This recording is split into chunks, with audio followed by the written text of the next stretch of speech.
Good evening and welcome to Paladin Football. We are here between the pines at Pinecrest Academy in Cumming, Georgia, alongside John Paul Hoover. I'm Ned Cation. Thanks for joining us.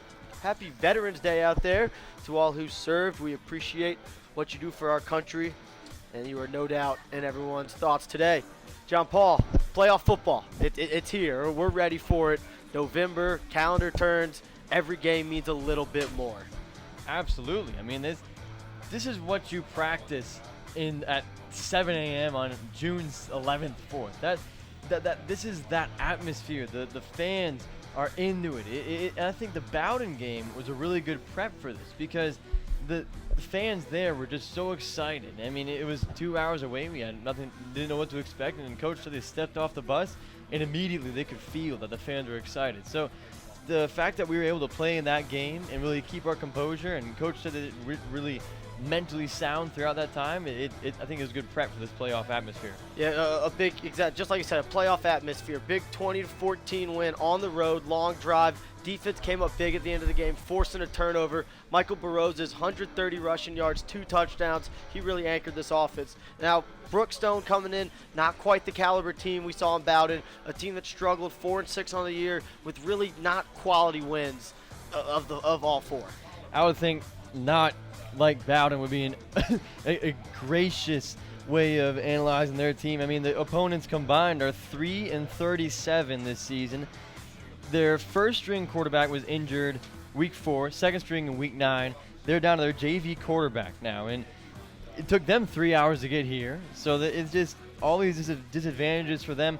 Coach says, interestingly enough, Coach says they're like Kings Ridge, and it's the way their schemes, the way their coaching works. So it should be interesting to see how the team handles that, considering that Coach thought the Pinecrest team didn't handle Kings Ridge as well as they could have. So we'll see how that goes, but it should be pretty, I don't want to say easy, but it's definitely not Bowden. Pinecrest should take care of business. Coming into the playoffs, the 9th seed in Class A private football, heading into the tournament. Top 8 get a bye, so Pinecrest, highest seed, playing tonight. Winner of this game advances to play Wesleyan next week. We're just about 10 minutes away from kickoff here on Pinecrest Academy Football, presented by SUV TV. We'll be back after this quick break with our keys to the game. This Pinecrest Academy football broadcast is brought to you by Billy Howe Ford, family owned and operated since 1977. Atlanta Rehabilitation and Performance Center, official provider for the Paladins. Team physician, Hain Sports Medicine and Orthopedic Surgery, and Children's Healthcare of Atlanta Foresight, dedicated to all better. I got a high ankle sprain going for a rebound. Injuries are part of playing. I got hit catching a pass and broke my collarbone. So it's good to know that the sports medicine doctors, therapists, and athletic trainers at Children's Healthcare of Atlanta are experts at treating young athletes. If your child suffers any kind of sports-related injury, I got hit and dislocated my shoulder. bring him to Children's Healthcare of Atlanta. Welcome back to Pinecrest Academy Football, presented by SUV TV. And tonight, the quest for the dome starts for the Pinecrest Paladins. In the first round as they host Brookstone. And you can see there the quest for the dome poster right outside the Paladin tailgate zone. Thanks to Sylvia Holler and Chris Kane for providing that. And the dome, that's the goal. That's the state championship. That's where we want to be. And it starts tonight. And looking at our keys to the game, presented by Billy Howe Ford, it starts by playing Pinecrest football. Absolutely. I mean, it's something that I think they've identified as developed their own kind of football, I think, the past 2 years, and the senior leadership really brings that to light. And Pinecrest this season has played almost every type of offense you could possibly imagine. They played spread, option offense, even some opponents mixing a little pro style. So coach preaches every week. It doesn't matter who it is. Play the offense, play the ball, play the plays, not the opponent. So you gotta be careful with. I mean, this team, it's almost like they kind of have nothing to lose. So they barely made the playoffs, and so they gotta watch out for them to test some things out. And key number 2 is win the triple option battle. Like I was just talking about, the offense is they Brookstone literally runs the same exact offense. It's like looking in a mirror. Exactly. Coach was talking. They use the same play calling terminology. Everything's the same, and it's a good test of basically who can run it better. I think the fact that Brookstone, with the inexperience and the injuries on their side, I mean, Pinecrest has the advantage there. And the third key is defensively, you got to get to the ball. We talked about it last week, how the Paladins do a great job of swarming to the football, creating turnovers, jumping on that ball when they get the opportunity. They have to continue to do that, especially against this triple option attack where you have to cover all three phases of the game: quarterback, fullback, and then you got to get to the pitch. Right, and Coach was talking to us this week about the pitch specifically. With the JV quarterback, he's going to want to either hand it off to the fullback or keep it himself every time. He's not going to want to pitch it. So what Coach is doing, this is the advantage of running the same offense, that you can practice against it in your practice exactly how it's going to be run. So Coach said that he's going to stack the linebackers behind the defensive ends, and that's a look that Brookstone hasn't seen this entire season.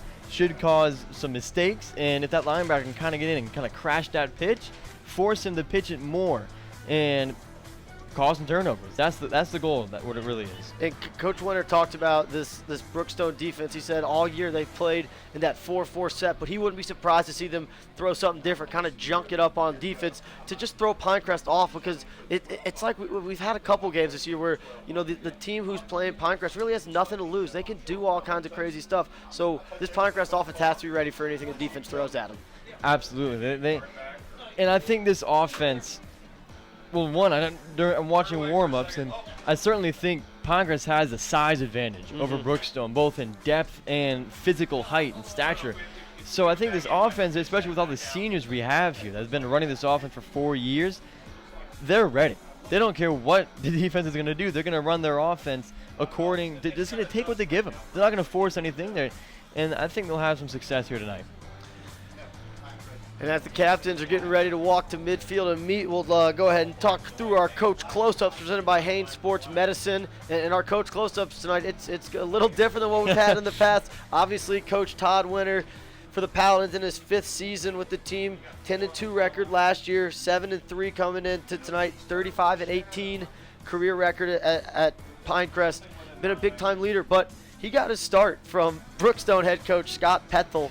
And Coach Pethel was the head coach at Division III North Park University. He hired Coach Winter on staff while there. And so Coach Winter talks about that interesting dynamic and how they talk, every week, and they share film all the time. And when he saw that they had to play this week, he had to shut all that off. He said it was a little different because they're such good friends. Right, and that, like you said, talking every week, and the fact that it was so long in – all the way to Chicago of all places. I mean, right. that's that connection that is just so different, and you see it at all levels of football. I mean, you got before Jim Harbaugh left to Michigan, you had the two Harbaugh brothers that ended up in a Super Bowl together. Right, that was right. incredible. But this kind of relationships between coaches, it's a little awkward when you're playing against them. You got to get rid of the film and stuff. Right. But it's good because you expect that both coaches should be able to say, look, this they expect the opposite team in terms of morality, the personality, the way they act on the field. They treat everybody with respect. Right. I think that's the advantage of having coaches that know each other, that they can tell their teams, like, look, they're not going to play dirty. They respect it. Coach Pethel in his 3rd year now at the helm of Brookstone, 39 years experience coaching, coached at the Division I level for Ball State, Cincinnati, Buffalo, 16 years as a special teams coordinator. He has a lot of knowledge of football, so that kind of has to worry you a little bit, as he could throw just about anything at this Pinecrest team. The captains are meeting here at midfield. We're going to do a quick commercial break, and then we'll be back for some action here as the first round of the playoffs are about to take place between the Pines.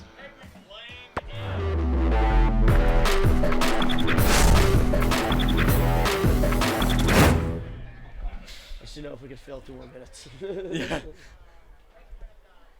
Pinecrest Academy is a private pre-K through 12th grade Catholic school, and our mission is crystal clear: to form our students into Christian leaders who will transform society.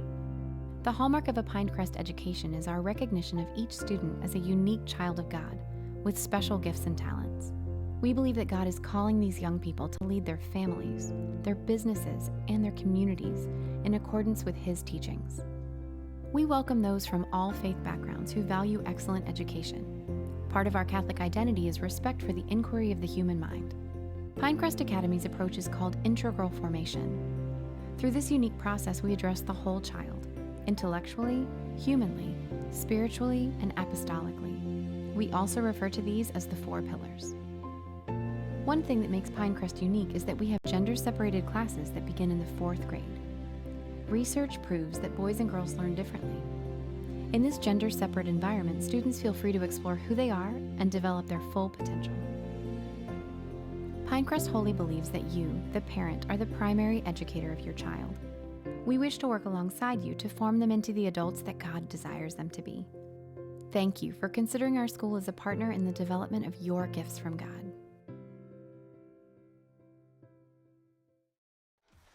Let's give a warm welcome to the Brookstone Cougars. Welcome back to Pinecrest Academy Football, presented by SUV TV. I'm Ned Case alongside John Paul Hoover. Thanks for tuning in for some high school football playoff time. We see Alan Yadav. He's got the hammer this week. 6 pancakes last week for an offensive line that really showed out. When we talk about this offensive line, they don't really get the recognition they deserve. Well, I'm going to give them some recognition tonight. Alan Yadav, you see him 6 pancakes last week. Garrison Winter, 4.5 pancakes, and Stone Brown, 5 pancakes. An offensive line that is doing their job, and I expect nothing less out of them tonight to continue that. Oh, absolutely. We were just talking about our last game, if you were listening, and we said, the offensive line and the defensive line, too, typically don't get recognized unless they make a mistake. You get called for holding, get called for hands to the face, something like that. But, all those pancakes you were talking about, right? This is an offensive line that is fired up. They're ready to go.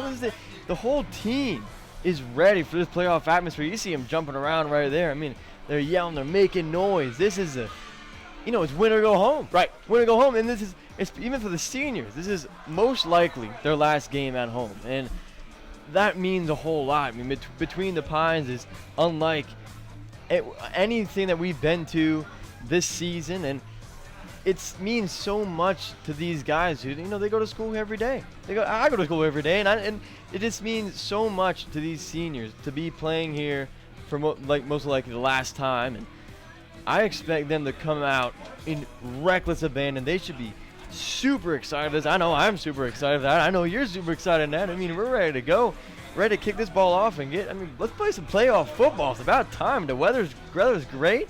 It is beautiful. It's little crisp, but just crisp. That playoff crisp. And you talk about the senior group. Coach Winter on our call this week said there was no doubt in his mind that this senior group was not ready to stop playing. They want to keep coming out to practice every day. They want to play as much football as they can. And here's their opportunity tonight as Stuart Jeans is going to tee the ball up from the near hash on the 40.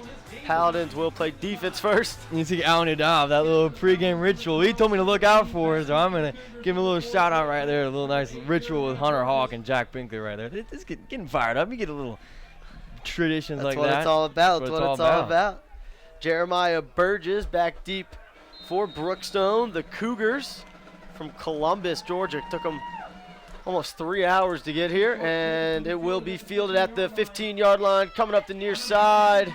Not a lot of room. Good job by the Paladins of getting downfield and covering.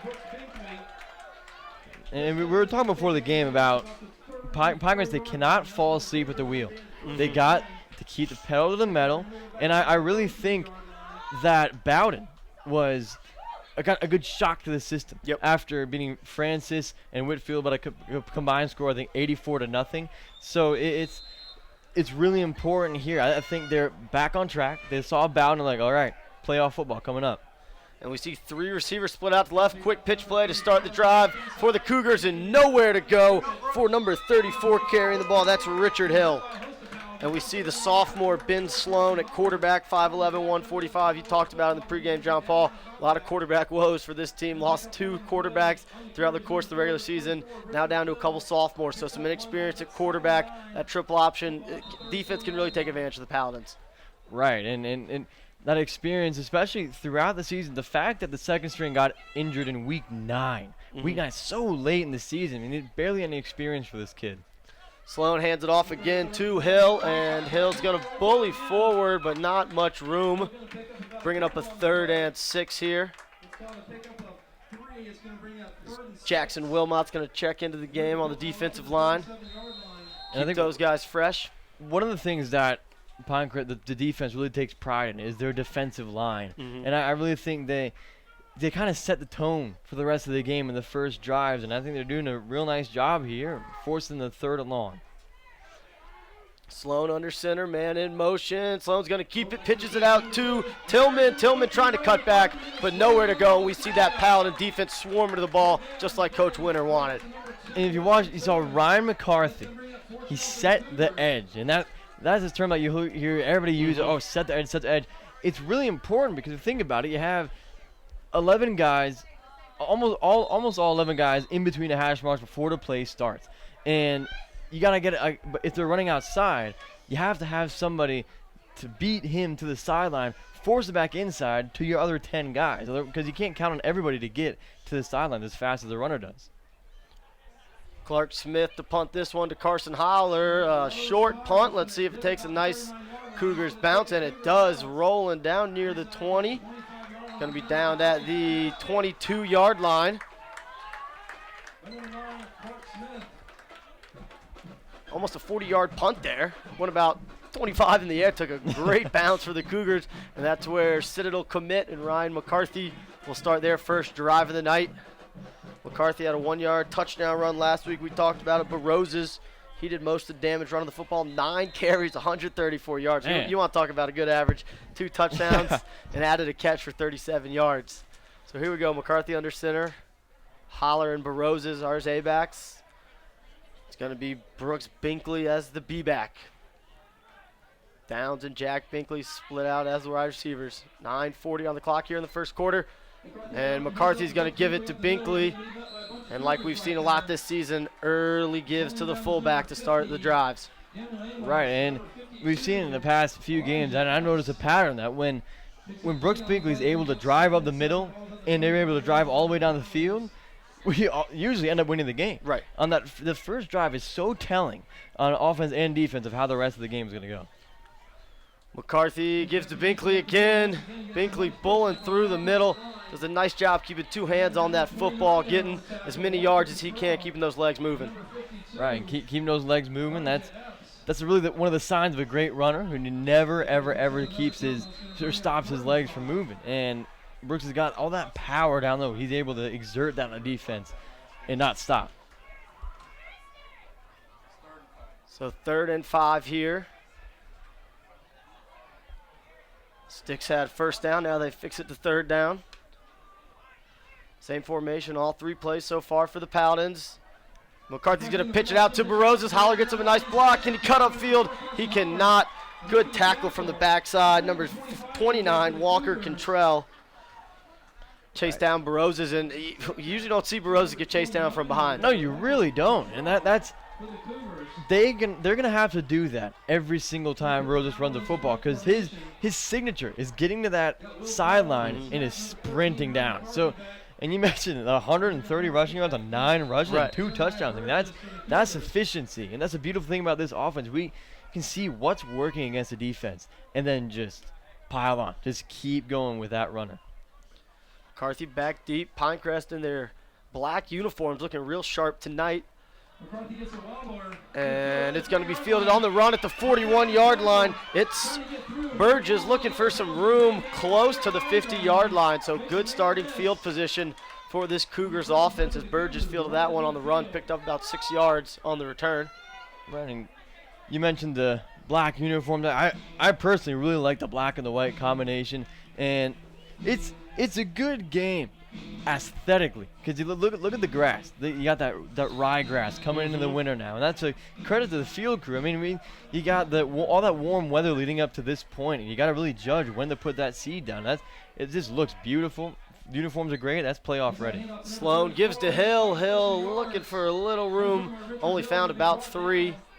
Carson Holler came and cleaned that one up. Looks like Brooks Binkley got first contact there in the middle. You see Brooks Binkley with that low pad level, and that really allows him to get a good amount of power in and allow Carson to come finish him off. But again, that low pad, it's that allows you to tackle any player, no matter what size he is. And Coach preaches about it. I mean, we talk about it all the way back in the South game. That's the center of this defense is the tackling technique, and we've seen that throughout the season. Low man wins, football term coaches love, and it's the truth. We saw it there. So here we go, 2nd and 6, and it's going to be keeper for Sloan. Pitches it out late, and good pursuit as Burgess caught the pitch but had nowhere to go. And there we see that's exactly what Coach Winter wanted. He wanted to take away the quarterback and the fullback and force those pitch plays, because with a young quarterback, that timing is off. Right, and again, we've seen the Pinecrest offense, and if you watch the entire season, you can see how complicated sometimes it can seem. And we're lucky to have a guy like Ryan McCarthy who is strong enough and he can make really quick decisions, and oftentimes are the right decisions. And so to have an inexperienced quarterback is a huge advantage for the Pinecrest defense, especially with this offense. 3rd and 6, Sloan under center. He's going to keep it, cuts up field, and Addison Hale's going to tackle him short of the 1st down marker. Seems like this would be a 4th down situation where Brookstone would go for it. And we'll see if that's what Coach Bethtel does. And he will, as he gets the instructions to sophomore Sloan, and he'll lead this offense for a 4th down and 2 here. I mean, you really from this length. Really got nothing to lose, and they try to draw sides, and they do, as Garrison Winter was a little too eager to get in the backfield there. And that's a classic psychological move by the offense, and that's going to push them forward. But, you know, that's one of those things that comes with experience. You can usually only do that once, most twice per game. So it's one of those moves, you know, that defense is like, you know, it's kind of they expect it. I mean, you obviously don't like that, but you gotta stay alert. You gotta stay alert on defense.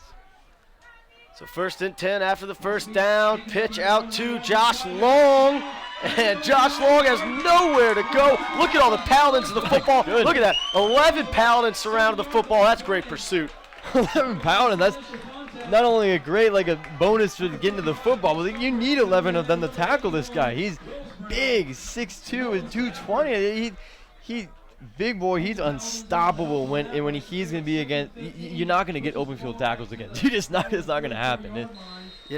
Josh Long, 6'2", 250, fullback, middle linebacker. You don't see guys like that. Guys like that you expect to be called big country. You know? Yeah, man. That's they get downhill, but that Paladin defense didn't give them any room. So 2nd and 15 here. 4:45 and running in the 1st quarter. Oh, 2 guys moved there. That's going to be a false start. So 5-yard loss on 1st down and a penalty before 2nd down. That's how you get behind the chains. We talk about it in this triple option offense. You have to stay ahead of the chains. You get to 2nd and 20. You're in a really tough spot, especially with a young quarterback who probably can't throw the ball too well. Right, that's a good point of throwing the ball. And I love how number 2, Wesley Tillman is. You notice he was emotional. Like, well, might as well just run past the line and see how it goes. So, but again, like that inexperience at quarterback, and we're going to keep talking about it all game because it's just so important to the game plan of the opposing coach. He has to game plan around it. After 9 weeks of game planning one way, he's going to have to look out for certain things that I'm sure he doesn't know a lot of the playbook that starters do. Sloan's going to pass here on 2nd and 20. Has nowhere to go. Getting chased from the backside. Throws it up. Caught. And tackle. That was Wesley Tillman. He's going to get close to back to the original line of scrimmage. But it'll bring up 3rd and long here. And you saw Nolan Stafford coming up, chasing him from behind. Thought he was going to get him. Thought he was going to get him, but it still served the purpose. You see, he tackles him after he throws it. And it's obviously not going to go in the box score, not going to affect the game. But it does remind a quarterback, hey, I'm there. I'm going to come hit you. He's letting his presence be known, and that's what you got to watch out for if you're a quarterback. I mean, he's going to try to get rid of that ball a little quicker next time. So the clock continues to run. We got 2 teams running this triple option attack. Just saw our first throw of the game, so that clock's going to move quick. So any early score can give you a nice advantage. Coming in motion, it's Tillman. Sloan's going to pass again, and it's going to be caught by number 15, Josh Fernicoli, sorry. And that was just a nice curl route, picked up 8 yards, and it probably surprised Pinecrest that the Cougars are throwing on first down. Yeah, no, that's true, and that's. Excuse me, that was third down. Yeah. And you see the replay right here. Duke has a hard time defending. It was a great run route and a throw right on the money. So I don't know, maybe just a fluke, but he seems to be right on target with those throws, and that's another thing the defense got to watch out for. Probably something they didn't expect, like you said. And it's a little thing. The sophomore quarterback completing his first 2 passes. Now we get some confidence going. That can be trouble. But here we go, 4th and 3. Already got 1 4th down. They're going to give it to Hill, and Hill is going to be close. We'll see where they spot him. Ref on the far side looks like he's walking in right at the sticks. Needed to get just past the 28-yard line, and they do. So another 4th down conversion, this one not due to penalty, and they keep the drive alive here as they move inside the 30-yard line. Ben Sloan, the sophomore, leading this offense, 3rd quarterback this year for the 4-6 Cougars, coming out of Region 4A.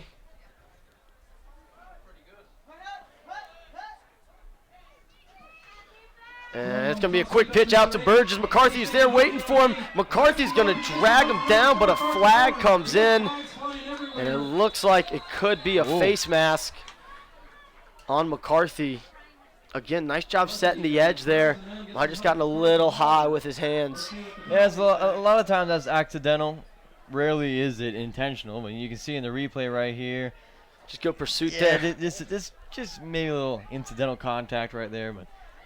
Face mask to face mask. So we'll get the call from the official. That's going to be a personal foul. And it is going to be a face mask on the Paladins. So 15 free yards. Again, and penalties. Last week was a relatively penalty-free game for the Paladins. And early in the season, penalties hurt them. Late in the season, that's a tough penalty, but you just have to be a little more disciplined. Right, and we saw last game against Bowden. A penalty by Bowden sealed the game for Pinecrest. Right. So, like you said, especially late in the season and going to the playoffs right now. We're not talking, playoffs coming up. You better sharpen up your discipline. No, this is playoffs right now. You got to be disciplined. There are no excuses at this point. And Coach Winter said that no penalty is ever acceptable, no matter what time of the season, but especially now. That's reality. You cannot commit penalties like that. So ball on the 20 for the Cougars. Sloan keeping it on the option and picks up close to the first down. That's one of the rarely seen 1st and 2. But after the penalty. So the Cougars inside the red zone. First time either team's done that tonight. And they're going to give them the first down again. And Coach Winter was really proud of his team, this defense, especially last game against Bowden. He said they did a great job of bending and not breaking. And we've seen that. That's their strategy. It's a strategy of a lot of teams at all levels where you bend, but you let the opponent get close to the goal line, and then you tighten up your defense and you don't let them score. So a lot of times that comes down to corners and safeties playing a certain amount of yards off and linebackers.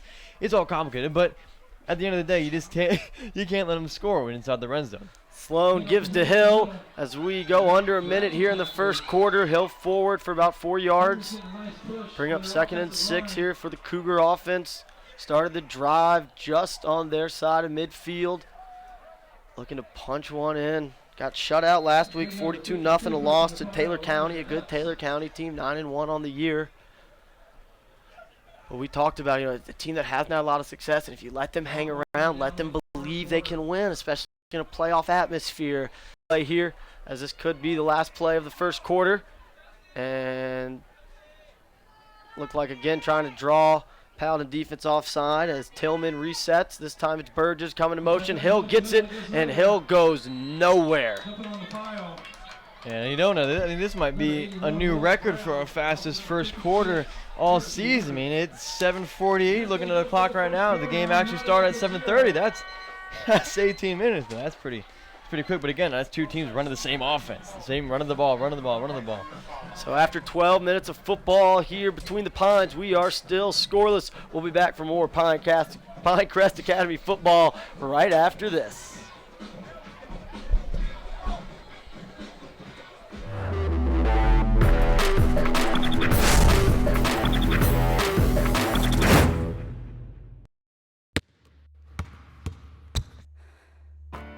I got a high ankle sprain going for a rebound. Injuries are part of playing. I got hit catching a pass and broke my collarbone. So it's good to know that the sports medicine doctors, therapists, and athletic trainers at Children's Healthcare of Atlanta are experts at treating young athletes. If your child suffers any kind of sports-related injury, I got hit and dislocated my shoulder. bring him to Children's Healthcare of Atlanta. As a certified financial planner, Pinecrest Academy family member Bill Kiernan brings a professional certification that provides peace of mind that you will receive sound advice for your financial planning needs. Bill provides safe money strategies. Whether you're looking to participate in market gains or avoid costly money management fees to grow your wealth, Bill can provide support and guidance. Follow the lead of many of your friends at Pinecrest and call Bill at 678-776-4592 to learn what he can do for you. You can rest assured that following safe money strategies with Bill can provide the asset growth that you desire. So we're back here, 12 minutes in the book, 0 points on the board. But the Cougars threatening here on the 13, 3rd and 5, already converted on 2 4th downs on this drive. Sloan at quarterback again. He's going to keep it. Nowhere to go. Ball's on the ground. Jumped on the football. The Paladins recover. And that was Addison Ale on the recovery right there. And that's exactly what Coach Winter talked about, wanting to get that pitch. And you hear the crowd. They're excited. It was fantastic. I mean, the crowd just adds to it. We saw 4 takeaways last game against Bowden. And as you see the replay right here, just loses the football. And the attentiveness of the Pinecrest defense to jump on it. You see Addy Ale. Again, he makes the plays when he needs to. He may not be making the plays all the time, but when he comes in the clutch, you know, so that got the clutch gene. He got the clutch gene. You know, that's a great play by the defense. Get the offense back in the field. And, yeah, like you said, Coach has been preaching that all season. Ale jumped on the fumble last week to seal the win against Bowden. They're going to start this drive with Brooks Binkley up the middle. He's going to bull forward for 4 yards. Picks up 5 on the play. That's going to bring up 2nd and 5. Again, that's looks like not a huge gain, but with a triple option offense, and Brookstone would know this also. That's all you need when you get a couple, maybe 3 yards with a triple option offense. That's what it's designed to do. So if you get that 1 through 3 downs, you should have another first down. Once again, this bend but don't break defense coming up big for the Paladins. 4 turnovers last week, got 1 today. And Binkley stuffed at the line of scrimmage on that 2nd down play. I mean, I think the 2 defensive lines are really, really having a good competition so far. And that's something I think we haven't seen a lot this season, is a good old-fashioned in the trenches battle that we're seeing right here. And I think that's due to the fact that both teams are running the same offense. Paladins looking for their first down of the game. Holler fakes in motion. Now they'll check the Coach Winter for the call. 3rd and 5 here. 10:35 and counting on the clock. McCarthy's going to give it to Hunter Hawk up the middle. See where his knee went down, close to first down yardage. They should give it to him the way they gave the Cougars those first downs, and they do. So there you go, first down. Get those chains moving, exactly what this offense needs. Just that, get the motor started. Right, and that motor, we always talk about that high motor. You got to have, especially in the playoff time, you guys got to be ready to play, no matter where you are on the field, and you got to be ready to execute too. McCarthy's going to keep it on the midline, and Burgess is there waiting for him. Great play there from the sophomore Jeremiah Burgess, making plays on both sides of the football early. And we see McCarthy and Barroso there having a little chat after the play. So still pick up 2 yards. McCarthy at 6'3", he falls forward, he picks up 2 yards.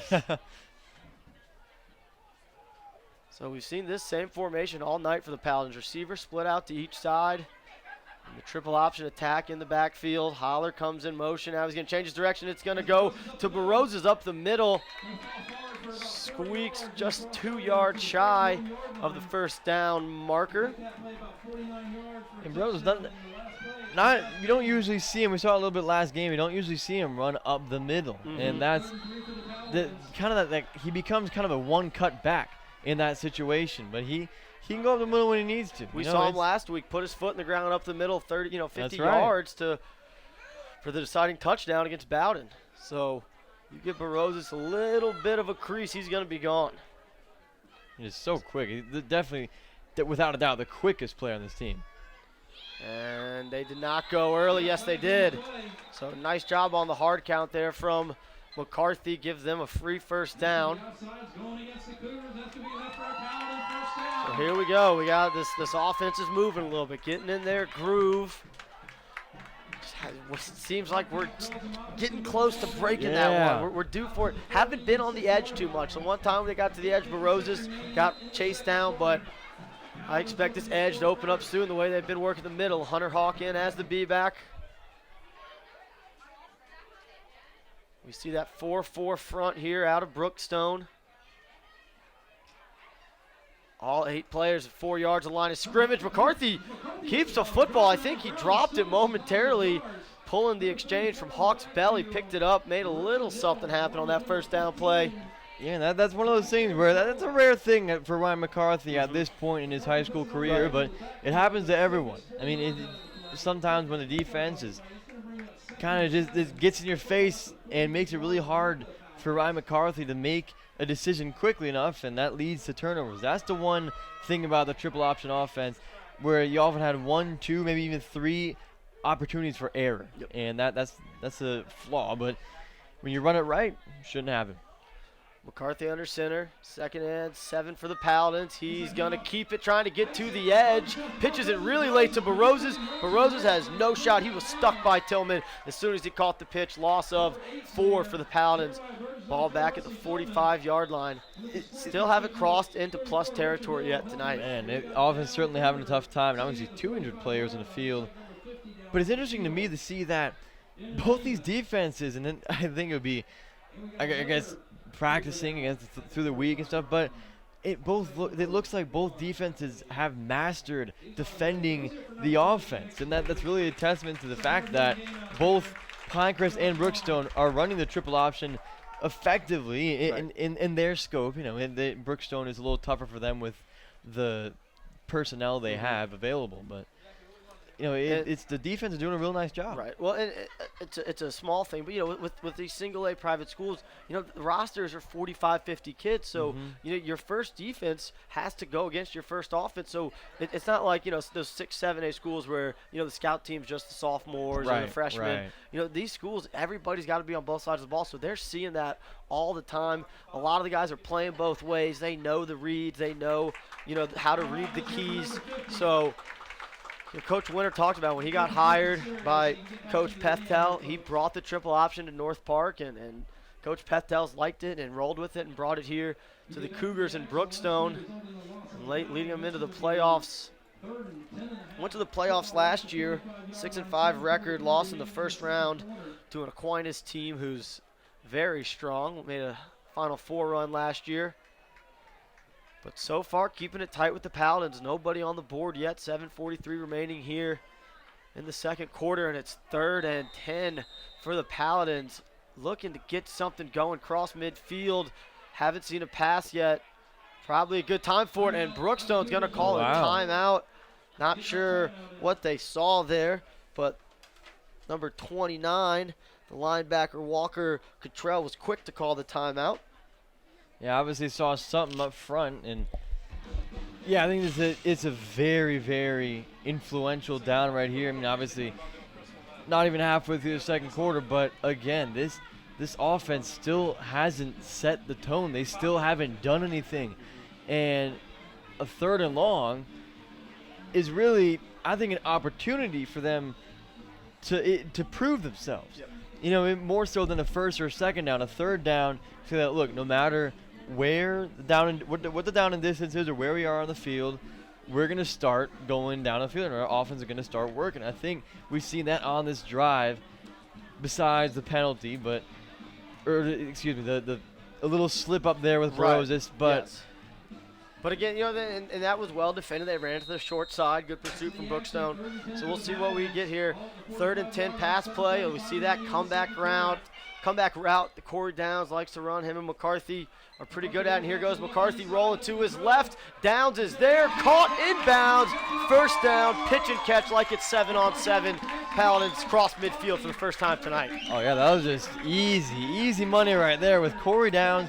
And we've seen that connection all season long. I think specifically in the second half of the season, we started airing it out a little bit more. And that just McCarthy to Downs and that route specifically is just, like I said, pitch and catch. Pitch and catch. That's almost impossible to defend. So ball on the 41-yard line. McCarthy to Downs, pickup of 13. On the 3rd and 10, it's going to be a keeper by McCarthy on the midline, finding some room, picks up 6 yards. And there's that midline play. McCarthy does a really nice job of running, very patient, waiting for a hole to open up. Right, that's the advantage that we're not going to see in Brookstone with that inexperienced quarterback. Back to the line quickly are the Paladins. They're going to dummy a little motion and take a look over to Coach Winter.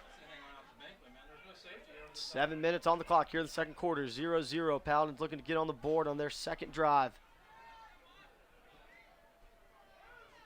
McCarthy keeps nowhere to go, stays on his feet, reverses field, cuts upfield. Wow. And man, that was an athletic 5-yard run by Ryan McCarthy. He was stuck in the backfield by Richard Hill, but bounced off the tackle and found a first down. Well, he's a hard guy to bring down. That's no easy task taking down Ryan McCarthy, and that's just a great effort by him, that great second effort. And then not only that to bounce up, but the vision to see where am I going to go next. That's just as important as breaking the tackle.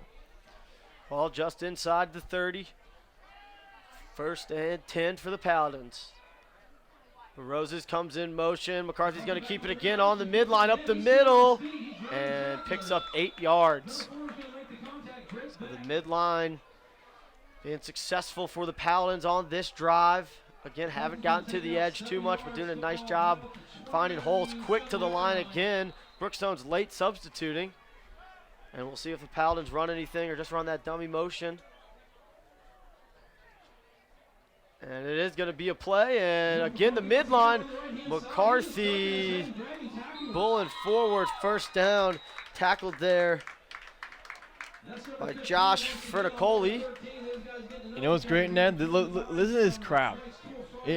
You're gonna listen. You have to listen hard because they're gonna be nice and quiet for the offense. That's what you're supposed to do. Please be silent. Offense in session. So, and then when they go on defense, they're loud. They're boisterous. That's the beautiful thing about the crowd. They're intelligent. They know what's going on in the game. So 1st and 10, ball inside the red zone. Pitch out to Baroses. They're going to try to get to the edge. Holler up front. Nolan Stafford up front leading them. And inside the 10-yard line, close to the first down yardage. Holler was out there. Stone Brown was out there. Corey Downs was out there. Good hole or good edge set up there for Baroses. We see it on the replay. But coming back, a chop block. Yeah, second big penalty on this offense, and this is going to put them behind the chains.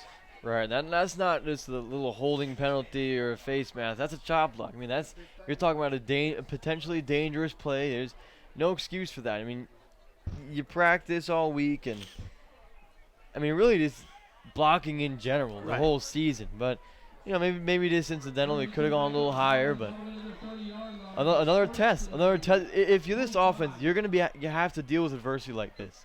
Adversity in these playoffs. 1st and 25, ball on the 30. After the run inside the 10, gets called back. McCarthy's going to throw it. He's got Downs, cross in the middle of the field. Corey Downs, catch down near the 10-yard line. There is a flag on the field. Not sure what this flag is going to be for. And we'll get the call from the official. Pass interference on the defense. And, you know, that one may get accepted because it'll be an automatic first down. Downs would have been a couple yards short of the first down. So we'll see what Coach Winter decides to do. Kind of a, you know, do you take the catch and get better field position, or do you take the penalty and have the automatic first down? But they're going to decline it, so they'll keep the field position. Probably a smart play with second down, 4 yards to go. Right. The way this offense has been moving on this drive, a long drive here for the Paladins. Started off a turnover. Addison Ale jumping on a fumble. It's a Paladin defense once again, bend but don't break. Under 5 minutes here for McCarthy in the offense. McCarthy gives it to Hawk, and Hawk has nowhere to go. Stood up by the defensive line there for the Cougars. This is the Pinecrest sideline calling for a flag. I don't know if I saw anything, but you look in the sideline, you see Matt Walters and Ricky Torres coming back from last year's team, and that's the kind of support you want on the sidelines, just to get the guys riled up. Look, we're here. We're alumni. We're here to support you, and we're going to help you guys win this game. What does the NFL love to remind us? Football is family. Football is family. It's great. Bring the family back together. There you go. So we will get a timeout here from the Paladins. And while we have a moment, let's remind you that Pinecrest Academy is a private pre-K through 12 college preparatory Catholic school. We provide an atmosphere of academic rigor and critical thinking while offering personalized attention in a Christ-centered environment of faith and reason. Call us today at 770-888-4477 to schedule a visit to Pinecrest, or visit our website, www.pinecrestacademy.org, to learn more about our award-winning school. And then, I mean, we're talking about a half that might take just over half an hour.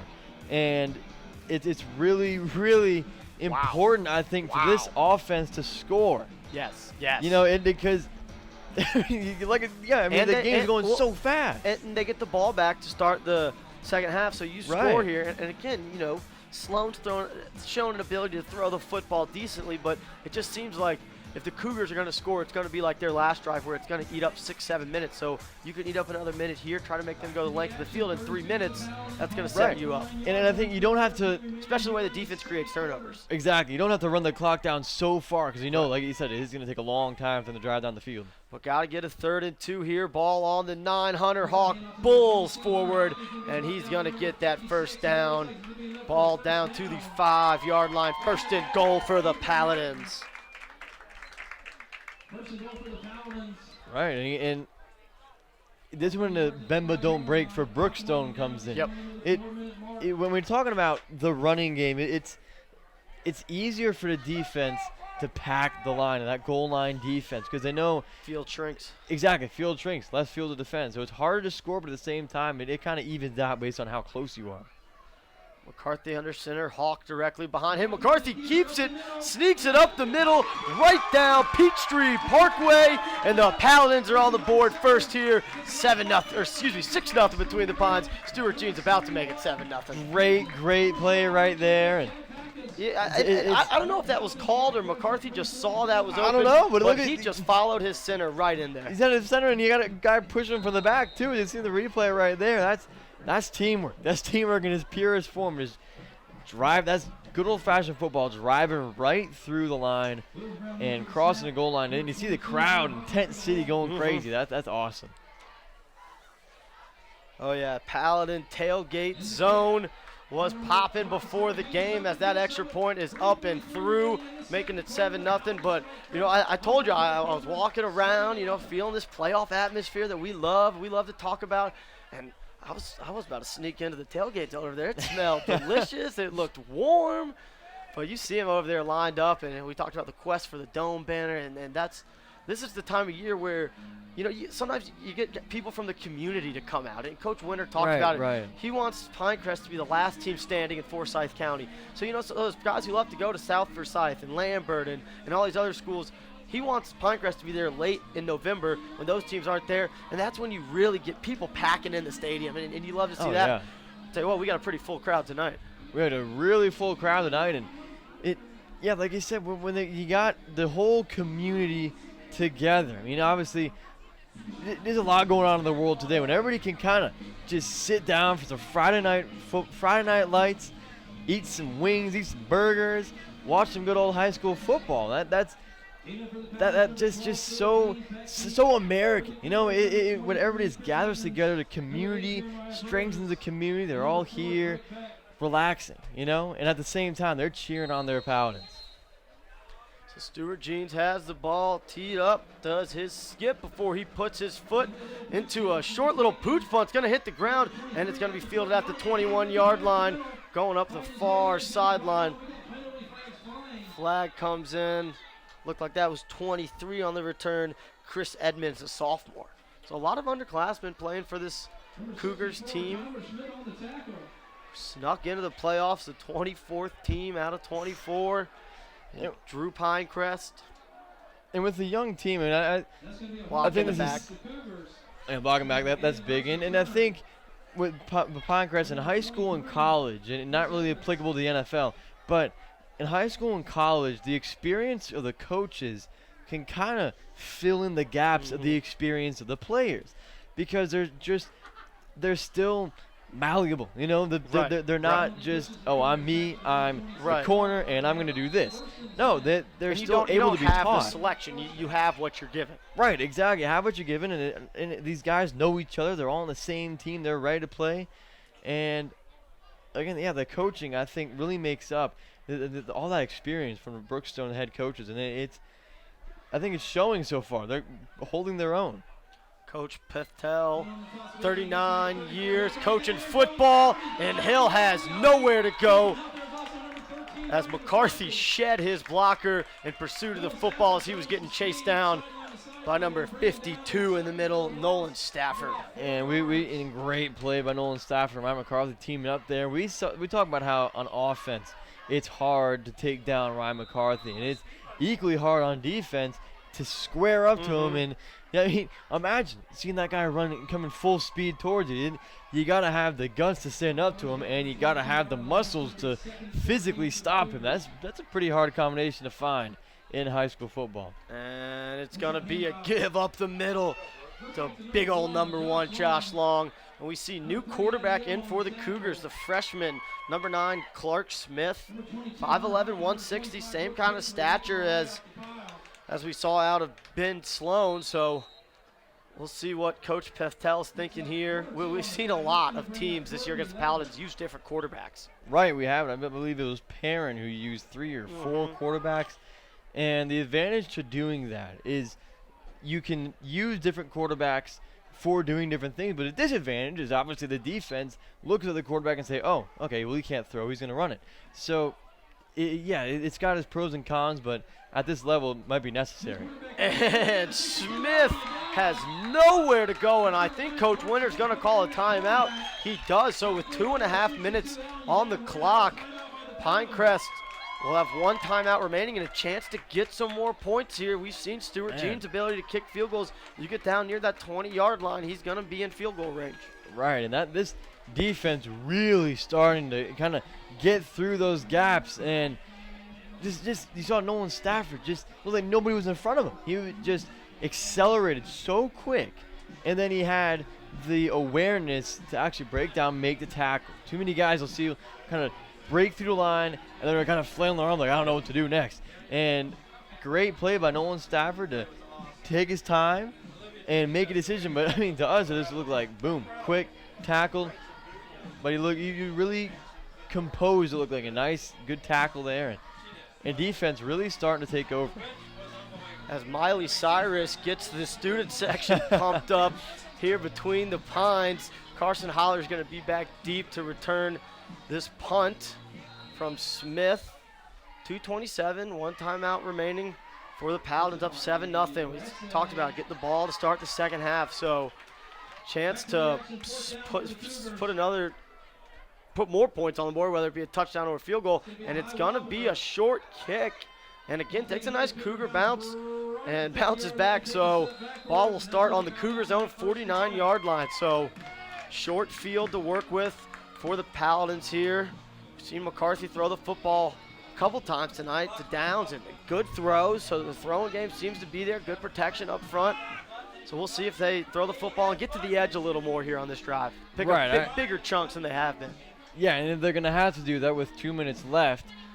And I think that'll be interesting because you're talking about crunch time before the half, and I think this is the real first playoff test. It kind of experimenting. What is going to work?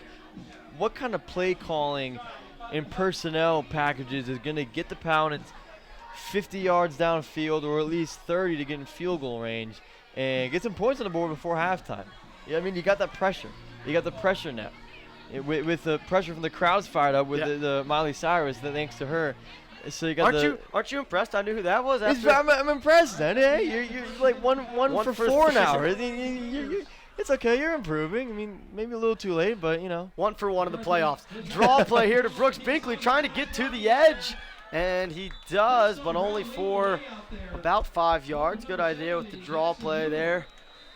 But well defended, and the timeout's going to be called by Pinecrest. So Coach Winter quickly uses his last timeout. Probably, this seems like a situation where you're either going to throw to the sideline or you're going to call 2 or 3 plays and say, hey, right away we get there, this is the next play, and we'll go from there. Right, we saw some kind of semi-hurry-up offense, I think, earlier in this game already, where we saw Ryan kind of rush the troops up to the line. I mean, there was no hurry, but maybe just testing out, see if they can do it.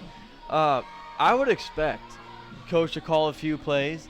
And when you got Ryan McCarthy, who's experienced, and he can bomb it downfield. And you got Corey Downs, Jack Binkley. Downs, 6'2", he'll go up and get that ball. Yeah. We saw him, get St. Francis, went up, picked one off in one end zone, caught a touchdown, jump ball in the other end zone. That's right. So we've seen that. You talk about it, Jack Binkley's had some nice long catches. Burroughs has had one on a wheel route last week. So as many weapons as Pinecrest has in the running game that we love to talk about, all those guys and the receivers are threats in the passing game, can all run good routes, catch the football, and make something happen. And I think that passing game is really perpetuated by the running game because they're able to set it up, fool the defense, and especially with a young team like Brookstone, should be easier to do. Down, split out wide to the near side. Binkley to the top. McCarthy's looking Binkley's way, scrambling. Has a man down deep. It's Burroughs in the end zone! And just out of his hands. Michael Burroughs knows he should have had that one. And you can, you see the replay right here. That's just a little, it's frustrating. I mean, it's all beautiful throw, and he was in position to catch the ball, just couldn't catch it. That's one of those things where you're running down the field. That's on me. I jinxed him. I talked about how well they caught the ball. That's on me, Michael. I apologize. Sorry, Michael, for Ned's mistake. I mean, it happens to everybody, but that's one of those where the playoff atmosphere, you got the crowd right there, and maybe just thinking too much. Players just gotta relax.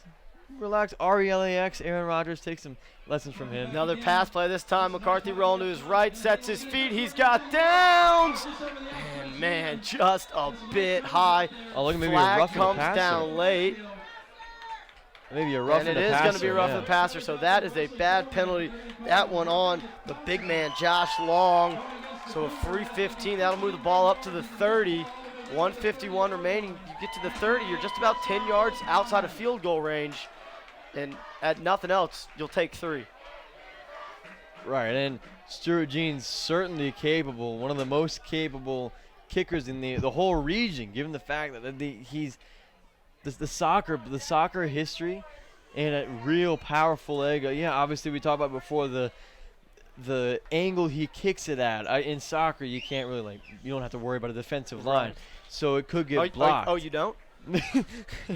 No. Yeah, we're one sport commentators, that's all we do. But so the possibility of getting blocked, but I trust Stuart Jeans within 30, maybe even a little more than 30 yards. So you should be in range in a few plays here. Burroughs comes in motion, another pass play, pressure in the backfield from the Cougars. Carson Holler, nice job getting his feet in bounds and then getting out of bounds. And Carson Holler is such a big target, and you saw the composure there. I saw by Carson Holler when he's running towards the sideline. I've seen the replay right here. He's able to slow down, watch his feet, And that's it. Just make pitch and catch. Holler and McCarthy, I mean, they're both 6'3", 195, same kind of athlete, and that's scary for a defense to have two of those guys to defend. So 2nd and 4 here. Clock stops with 1:45. Ball just inside the 25-yard line. Pressure in McCarthy's face. Can he get away? He does. Keeps his eyes downfield, and that looked like a face mask, and there it is. So sacked, but Long once again is going to get called for a penalty, and that'll be another 15 yards from McCarthy. And I'll tell you what, looked like he was going to get sacked, got away. I'm thinking throw the football away. Ends up getting a face mask, positive play. I saw unconventional, but a positive play. A little unconventional, but I mean a little improvisation right there. And I saw number 34 on the defense, Richard Hill, coming in and making really, I think, an experienced play. Instead of just going all out for the sack, he grabbed the football. He kind of spun Ryan McCarthy around because that allowed him. It prevented Ryan McCarthy from keeping that arm up and ready to throw when Hill comes in and kind of holds the football and spins Ryan around. I mean, the football's precious. Right. Ryan doesn't care what he does. He has to hold on to that football. McCarthy's done a nice job of taking care of the football all year. Getting a draw play for Binkley, and he's going to be short to bring up a 3rd and 4 here. Clock continues to run, no more timeouts, but the offense quickly back to the line. They know what they need to do. We see Stuart Jeans down on the sideline getting his leg warmed up. 1 minute here to go in the 2nd quarter. Paladins looking to put more points on the board. It's going to be a pass. Blitz picked up well by the running backs downfield into double coverage. And a nice job there by Corey Downs to play defense as Tillman looked like he might intercept that one in the end zone. A little bit of a risky pass. Very, extremely risky pass. But we've seen Ryan toss it up to Corey Downs. He trusts his wide receiver. But just didn't put enough air on that one. Yeah, didn't put enough air on it. And I'm noticing offensive line having a little trouble blocking Long. And he's just able to get off his block. We saw a couple plays ago where the holes seem to be there. And he's just so big and strong and quick in his feet that he's able to get away, get off his block. So, yeah, like I said, a questionable pass, but if there's anybody who knows about playing defense, it's Corey Downs with, 8 picks he has now this season. So here we go. Big 4th and 4 here. Ball at 24-yard line. 45 seconds to go. Paladins looking to get in the end zone. McCarthy under center. Binkley behind him. Holler and Barosas as the A-backs. Let's see if they try to get him to jump off sides. They're going to run a play. 3-step drop. Tucks it. Room to run. McCarthy dancing around. Reverses his field now. Going to get chased down. McCarthy, just go forward, Ryan. And he doesn't. Tackled for a 1-yard gain. McCarthy running all over the field but could not find the yardage needed for first down. Turnover on downs. 33 seconds left. It looks like, I mean, you're talking about he's 6'3", and you see the replay right here, getting swallowed up. It takes about 5 guys to do that, but he just kept going forward. Right. Yeah. Come on, man. That's a little frustrating to see, especially out of an experienced player. I'm not criticizing him. I mean, I'm sure he saw a lot of things that we didn't, but if he just dive forward to do something. I mean, get the ball down the field, and now you put your defense in a tough spot. Yeah, you would expect the Cougars to just run a play, take a knee, something simple here. Pin Sloan back in at quarterback. They take Clark Smith out. So I don't know if Sloan got banged up or if they just wanted to try something a little different. So 33 seconds left. They are going to throw the football. And Sloan getting pressured. Are they going to call it a fumble or an incomplete pass? They call it an incomplete pass. Hunter Hawk, great pursuit there. I thought there was a chance that might be called a fumble. But a risky play there by Coach Pethtel. Could have been disastrous for the Cougars. It's absolutely been disastrous. And I talked about the Paladin offensive line maybe had a little trouble with that pass blocking. But, I mean, look at Brookstone. I mean, I saw all 4 guys chasing down the quarterback right there. And Hunter Hawk leading the charge. It's just really that first step I've noticing that the Paladin defensive line is getting on that offensive line and really forcing the QB into some tough situations. Sloan looked awfully small surrounded by all those black jerseys. And he's going to throw the football again, rolling to his right, sets his feet. He's got a pretty good arm as he finds his man on the out route. First down. Pass caught there by number 15, Josh Fernicola called Fernicola's name a couple times tonight. Tell you what, it's a nice arm out of this sophomore quarterback. That's a deep out for a first down. 21 seconds left. Still a lot of room to go to even really get into Hail Mary range, but we'll see. Two timeouts. Two timeouts. I'm thinking, look, he's giving his quarterback a chance to throw it, maybe to give him some confidence in other areas of offense. You got to get that confidence up if you're going to succeed. I mean, we talk about emotion. Emotion is such a huge factor in this game. Sloan again, dropping straight back, and in and out of the hands of Alan Yadav. An opportunity there for the senior. And that may be his only opportunity he's ever going to get. You see it here. Oh, Sloan man. just under pressure, couldn't set his feet, and you see the ball sail. Fernicola, the intended receiver again, and Yadav just couldn't haul that one in. He might have gotten a little too excited. You see there Daniel Duke and Addison Hale like, come on, bro. Come on, man. We would have had that one. Yeah, I mean, at this point of the half, I don't think it's really significant, but yeah, there's definitely a flag came in on that play, so back him up even further. So now 1st and 22. Yeah, so I mean, certainly some adjustments to make at halftime. I think the pass defense maybe maybe adjust a little bit and get some coverage back. And I think no matter where these guys are on the field, they're doing a really nice job of swarming to the ball when ball carrier does get it. And Sloan is gonna take a knee to run the half out. I'll tell you what, if they hadn't thrown that football around there at the end of the half, we might have been out of that half in 40 minutes. Yeah, really. But instead, it's a 7-0 lead here for the Paladins at home in the first round of the Class A private school state playoffs. Winner advances to take on number 8 seed Wesleyan next week. John Paul, quick first half recap thoughts.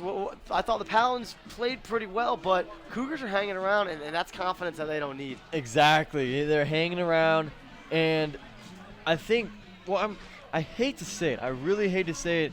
I think the defense is doing a nice job, but I think the Paladin offense, I'm not seeing any intensity. I'm just seeing guys going through the motions, completing some passes, but I'm not seeing any hard hitting. Like, come on, get some guys fired up, I mean, I think that just in halftime, maybe coach or one of the players get a little speech going. I expect them to come out with a fire in the second half. So I just want to get some intensity, man. Come on. Get that high motor going. Get the high motor going. So the Paladins offense will look to be a little more explosive here in the second half, and we'll be back for the second half in about, we'll say 18 to 20 minutes here, so don't go too far away.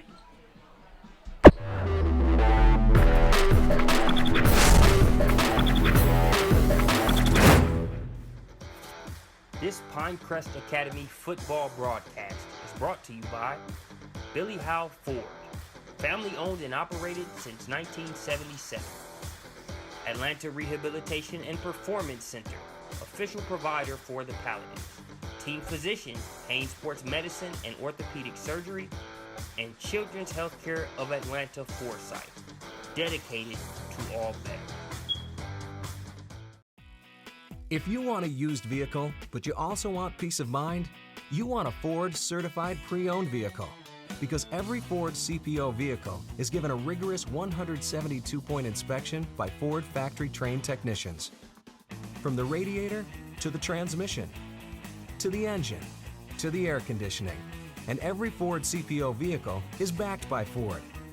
With 7-year, 100,000-mile powertrain warranty coverage. Plus 12-month, 12,000-mile limited warranty coverage.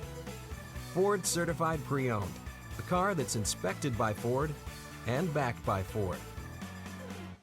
So what does that mean to you? Relax, it's covered.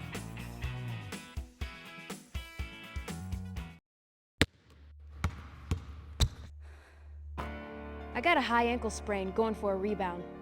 Injuries are part of playing. I got hit catching a pass and broke my collarbone. So it's good to know that the sports medicine doctors, therapists, and athletic trainers at Children's Healthcare of Atlanta are experts at treating young athletes. If your child suffers any kind of sports-related injury, I got hit and dislocated my shoulder. bring him to Children's Healthcare of Atlanta. Pinecrest Academy is a private pre-K through 12th grade Catholic school, and our mission is crystal clear: to form our students into Christian leaders who will transform society. The hallmark of a Pinecrest education is our recognition of each student as a unique child of God with special gifts and talents. We believe that God is calling these young people to lead their families, their businesses, and their communities in accordance with His teachings. We welcome those from all faith backgrounds who value excellent education. Part of our Catholic identity is respect for the inquiry of the human mind. Pinecrest Academy's approach is called integral formation. Through this unique process, we address the whole child, intellectually, humanly, spiritually, and apostolically. We also refer to these as the 4 pillars. One thing that makes Pinecrest unique is that we have gender-separated classes that begin in the 4th grade. Research proves that boys and girls learn differently. In this gender-separate environment, students feel free to explore who they are and develop their full potential. Pinecrest wholly believes that you, the parent, are the primary educator of your child. We wish to work alongside you to form them into the adults that God desires them to be.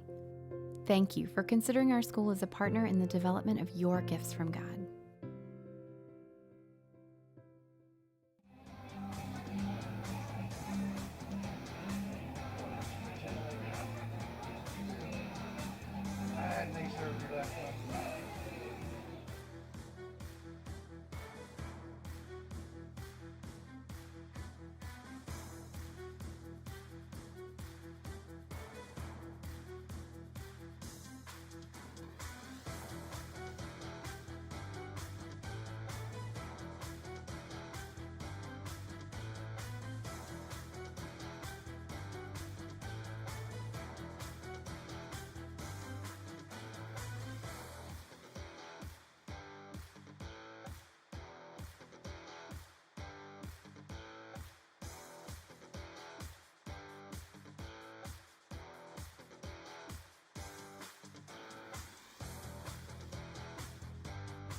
welcome back to Pinecrest Academy Football, presented by SUV TV. Alongside John Paul Hoover, I'm Ned Case, and thanks for tuning in.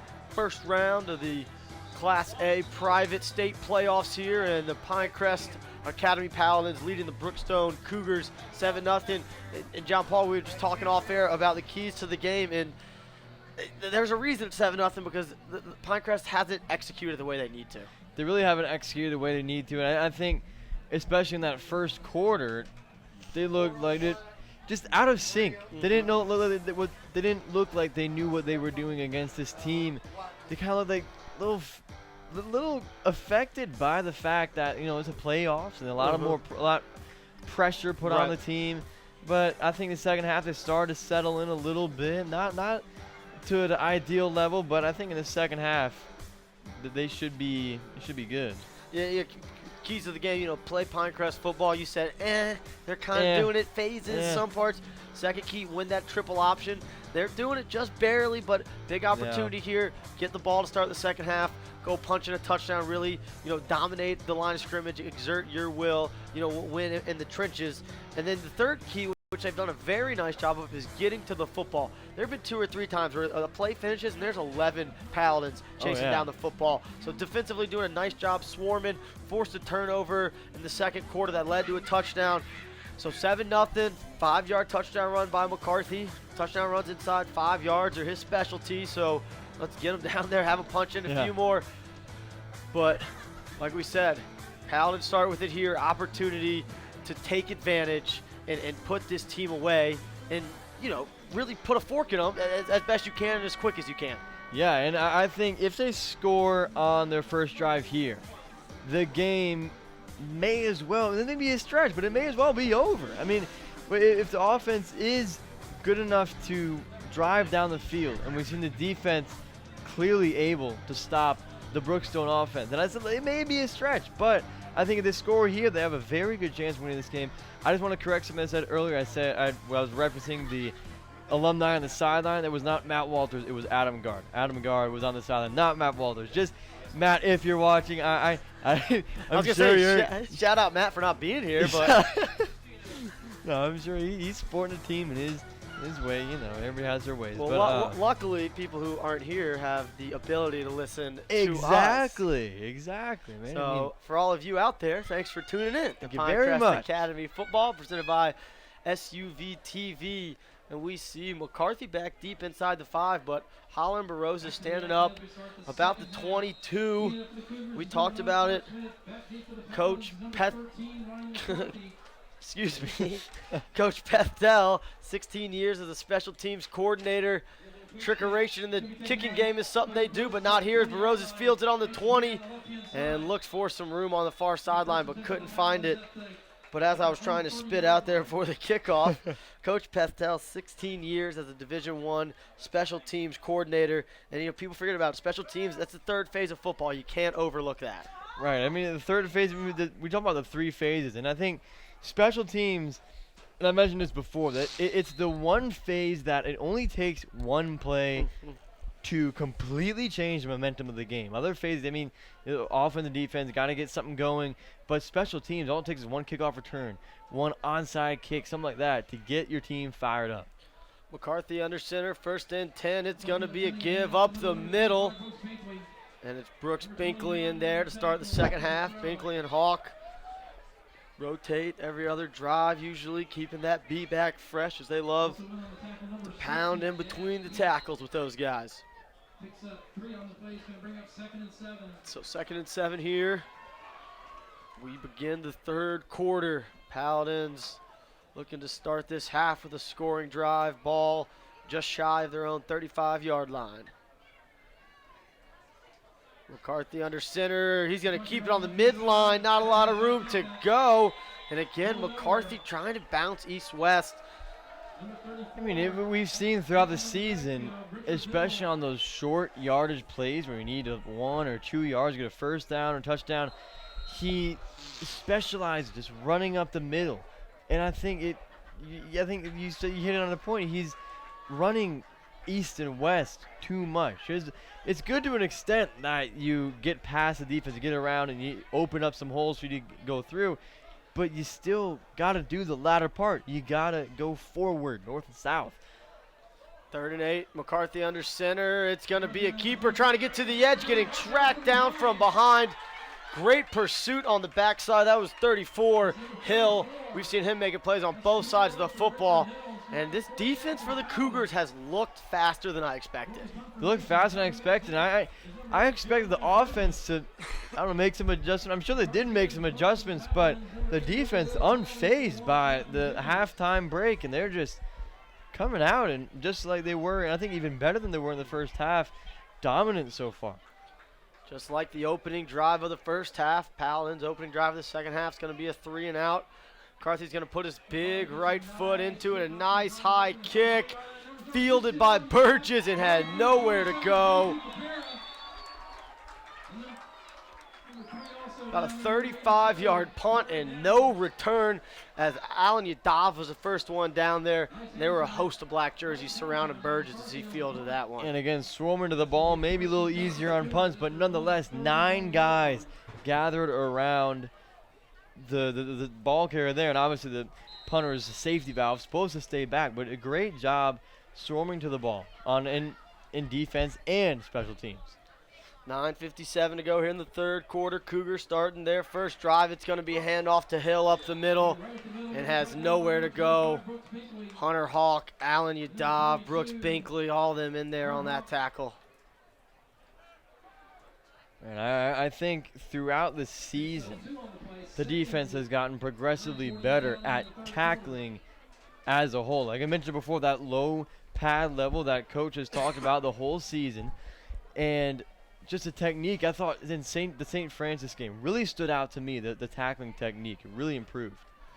An option here, pitch out to number 2, Wesley Tillman. Not a lot of room, picked up about 2. Jackson Wilmot doing a nice job getting from his nose guard spot down the line to make that tackle. Another 2, let's call it 2nd and 6 or 7. So 3rd down here for this offense. We've seen Sloan throw the football. He's got a pretty good arm, only 5'11". Seems like he can't even see over the line, but he's unleashed a couple nice throws. So 3rd and 6 here. It's going to be an option pitch out to Burgess, trying to dance. Nice job on the edge by McCarthy. Can't believe there's not a holding call, and neither can the Pinecrest sideline. But McCarthy once again setting the edge on the outside, giving no room for the Cougars to get to the edge. Right, I really think this defense is defending possibly better on the sidelines than they are in the middle of the field. And that's just a testament to guys, one, knowing where the ball is and knowing the right angles, pursuit angles, and 2, playing through the whistle. They never give up on the play. Everybody, no matter if it's Daniel Duke on the opposite side of the field, he's going to make it over there eventually. And another short, low punt, but again, a pretty nice bounce as it's going to roll inside the 35 and down to the 34-yard line. And that was about a 32-yard punt there. Little knuckleball punt. Hey, the Braves signed R.A. Dickey, 42-year-old pitcher. First knuckleball pitcher we've had since Phil Niekro. So, more importantly, we signed Big Sexy Bartolo Colon coming to the A. Bartolo Colon. I mean, bringing in some talent. I was gonna say, you're building a young franchise. You need some leaders. Who better to model yourself after than Big Sexy? Yeah, really. So here we go. This offense is going to try to look sexy here on this drive, get themselves in the end zone. And a nice keep there by McCarthy on the midline and picks up 6 yards. So good first play to open this drive for the offense.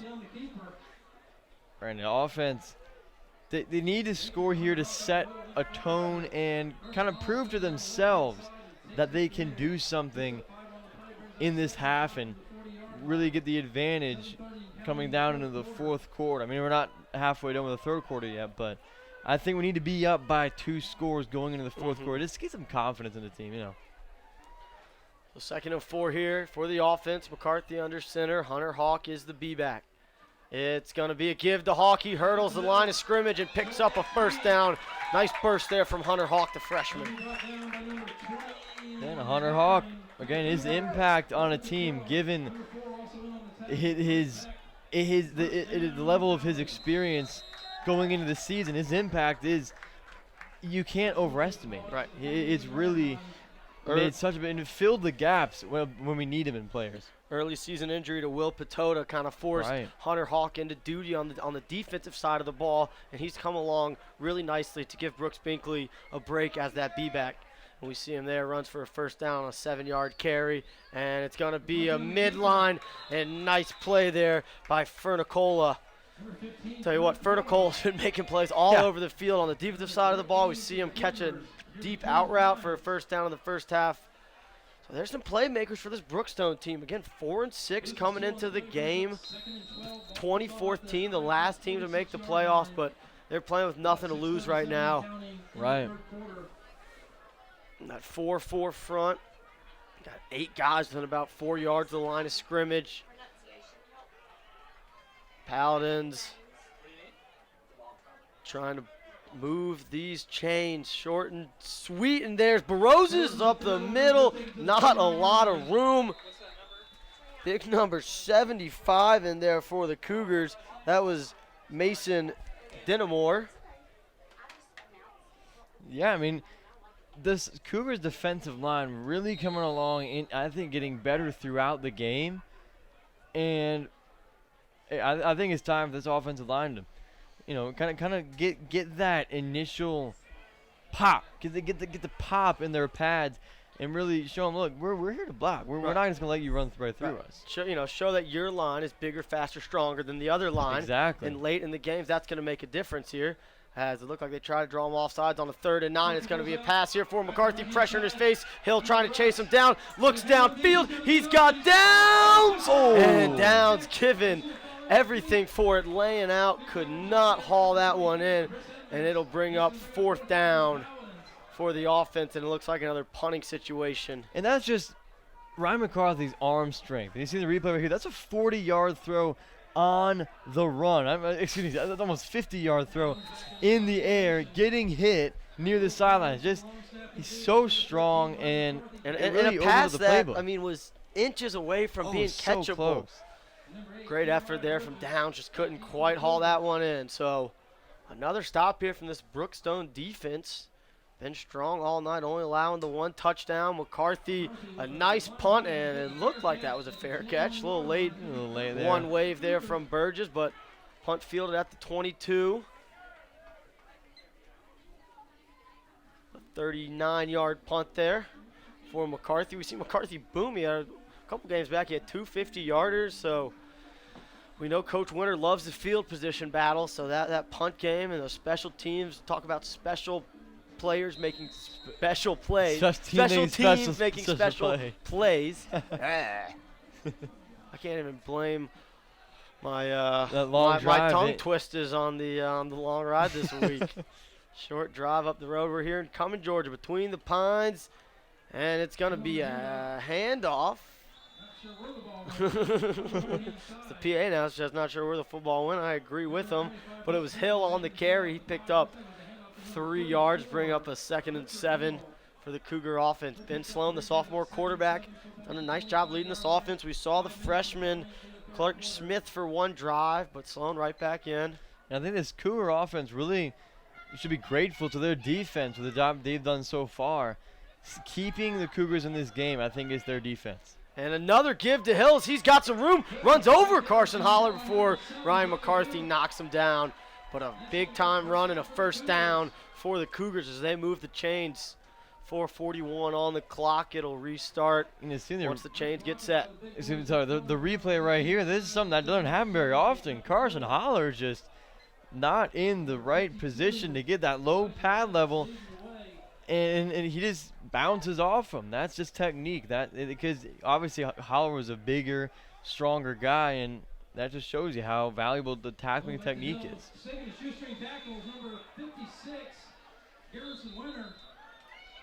So a quick play there on first down, but only a gain of 1.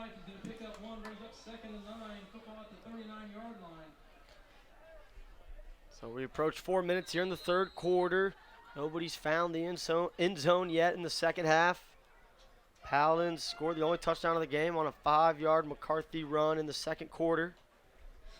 And it's a lot of times it's refreshing to see a defensive game like this. It's in the era of score points, score points, score points. It's good to see. Sloan keeps it. Yadav chasing him down from behind. And Sloan, a good decision, stuck his foot in the ground and got upfield. Picks up 6 yards and brings up a 3rd and 3 here for this Cougar offense. Ben Sloan, you can see him gaining some confidence as this game has gone on. And there you see him going to meet over with head coach Scott Patel. Talk about his 3rd year at the helm of this Cougars program. 39 years coaching experience. D1, D3, high school, youth. He's done it all. Seen a lot, and he's got his Cougars playing good football here. It's going to be a give up the middle.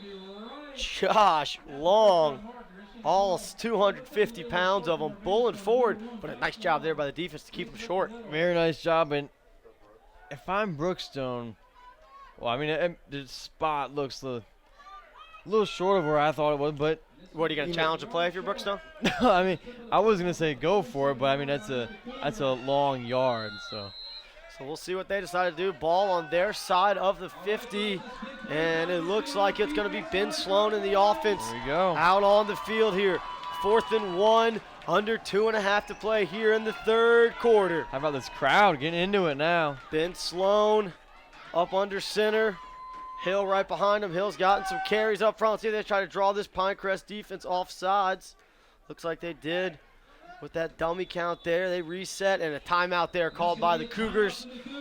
So good discipline there from the Paladin defense. Got caught in the 1st quarter on that. Wouldn't be caught again, giving up a free 1st down. So Cougars call a timeout.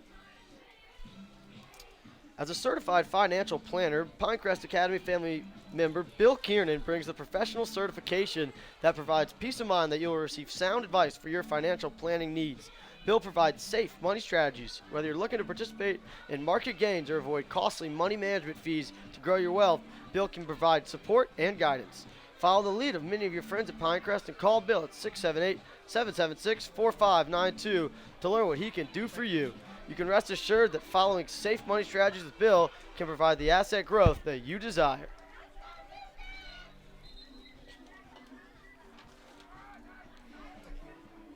And I really think Brookstone had an opportunity on that player there. I know there was just sort of a dummy play to draw him off sides, and they're going to go for it again. So, but Duke was playing 12 yards off the wide receiver. They could have done a quick pass. Full house backfield. Josh Long, the lead back, 6'2", 250. They're going to follow him for a 1st down and more down to the 41-yard line. That carry was Walker Cottrell. Hasn't carried the ball much tonight, but man, did he get a big 1st down there. No kidding. You see in the replay right here, and when the offense packs the line like that, you don't expect Daniel Duke to be making a tackle on the other side. I mean, it's maybe a little missed assignments, I don't know, but it was a pretty big hole. I guess just a good offensive play. Cougars to the line quick, same full house formation, go right back to Cottrell, but nice pursuit from the backside. Looked like that was number 55, Stone Brown, coming down the line. And we've seen both defensive lines do a nice job pursuing from the backside tonight. McCarthy's been caught a couple times. We see Brown there. Yadav was chasing down Sloan earlier. So really good pursuit, that high energy, that high motor that you're looking for. These defensive linemen have showed it all night. So 2nd and 8 here for the Brookstone Cougar offense. It's going to be an option here for Sloan, and a late pitch. Ball's on the ground, scooped up. Looks like Carson Holler rolled over that football. And are they going to call it an incomplete pass? I don't know if that's the right call. No way. I don't think so. Well, let's see the replay here. And we just see the recovery there from Holler. But I don't know. It was late. I couldn't tell if it was a pass or an option. Kind of funky formation there as they brought a man in motion for that full house. You know, you see that kind of run pass, that RPO at the college game. Don't see it as much of the triple option, but it couldn't tell. It looked like Sloan decided he was going to pitch it. I don't know. I mean, if we were at a higher level of football, we could obviously do the challenge or something like that. But But here, That's a questionable adversity. It's adversity. Coach Winter talks about how do you respond here. Paladin defense needs to come up with a down stop here on 3rd and 8. Oh, Daniel Duke, great break on the ball. Sloan just hung it up there a little too long, and Duke did a great job coming out of his break. Duke was right on time when the big slap. Just get that out of my house. He wasn't having any of that. That was a great play by Daniel Duke. And that's why you can afford, if you're a coach, you can afford to put him so far back because you know when he sees that ball, he's going to break so fast and knock it down just like he did there. Great play on defense to force a 4th down. And a nice adjustment there. You know, we saw them getting those kind of 10-yard routes, and the defensive backs playing real deep in the first half. Playing everyone a little tighter to the line here. We see the corners right at the first down sticks here on 4th and 8. And again, the Cougars are going to have to burn a timeout. 2 timeouts on this drive here in the 3rd quarter. And on a 4th and 8, you burn 2 timeouts on this drive. It really seems like a must-score kind of drive. Yeah, it really does. I mean, we're not even in the 4th quarter yet, and you have 1 timeout left. That's not what you're looking for, especially in a close game like this. It's only 7-0, Paladins winning. And if you're Brookstone, I mean, you gotta save those timeouts. I know you want to go out there and maybe draw them off sides, but I don't think it's worth it to try to do that and then have to default and call a timeout. I don't think that's what you're looking for out of your play calling. That's just. But again, you know, I think part of that comes back to your sophomore quarterback, your 3rd quarterback on the year, and just the communication. And I mean, when McCarthy's out there with this Paladin offense, he is in control. He's telling everyone where to be. They rarely have to burn timeouts because they're confusion. And just with a sophomore young quarterback, you see that for the Cougars. But again, a big 4th down here. Cougars have converted on a handful of 4th downs tonight. And it's going to be a punt, though, as they decide they're going to try to pin this Paladin team deep. Probably a good decision as that ball takes a really nice Cougar bounce and down inside the 1-yard line. So, you know, I was kind of thinking you play the field position there, but they had already gone for it a couple times. But I think that's a good play by the Cougars. I think it's a very good play by the Cougars. Because the punt executed. If it goes in the end zone, maybe not so much. Yeah, that's true. I mean, in a game like this, the field position is just so important. I mean, you looked at Bowden, and it looked like the 2 offenses could have scored from wherever they were. But here, it's been more of a slugfest. Exactly, a slugfest. And you go into the 4th quarter now, it becomes even more important. McCarthy under center. It's Binkley behind him, and McCarthy, just like his touchdown run, just follows the center for about 5 yards. Good way to get out of your own end zone. Clock continues to run. We're under a minute here in the 3rd quarter.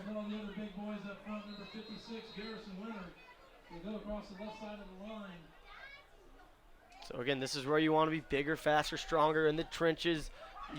This triple option attack, you can get a nice 6, 7, 8 minute drive right here and really put this game away. We'll see if McCarthy can lead this offense on that drive. It's going to be a marker. Ball's going to be spotted at the 22, at the 20, need the 22 for a 1st down, and we'll get our 3rd down play to start the 4th quarter here between the Pines. We got playoff football. A little crisp in the air here in November. It's nice. And we're ready for the final 12 minutes here on Pinecrest Academy football presented by SUV TV. Don't go anywhere. We got a 7-0 ball game. Paladins leading.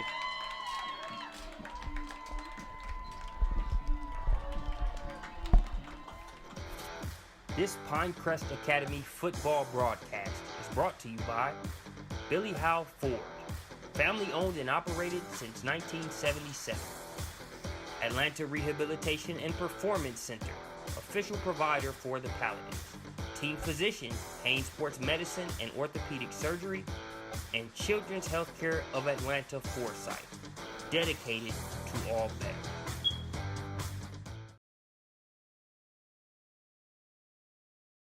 Pinecrest Academy is a private pre-K through 12th grade Catholic school, and our mission is crystal clear: to form our students into Christian leaders who will transform society. The hallmark of a Pinecrest education is our recognition of each student as a unique child of God, with special gifts and talents.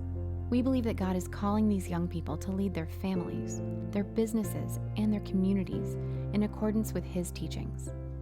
We welcome those from all faith backgrounds who value excellent education. Part of our Catholic identity is respect for the inquiry of the human mind. Pinecrest Academy's approach is called integral formation. Through this unique process, we address the whole child, intellectually, humanly, spiritually, and apostolically. We also refer to these as the 4 pillars. One thing that makes Pinecrest unique is that we have gender-separated classes that begin in the 4th grade. Research proves that boys and girls learn differently. In this gender-separate environment, students feel free to explore who they are and develop their full potential. Pinecrest wholly believes that you, the parent, are the primary... 3rd and 2, give up the middle is to Binkley, and he got the 2 yards they needed, +1. Give him a 3-yard gain and a first down. Brooks Binkley bullying up the middle. Bullying up the middle. I haven't seen much, not that he's not producing, but the play calling hasn't really favored him for a solid 2 quarters now. I think going back to that power running should benefit them.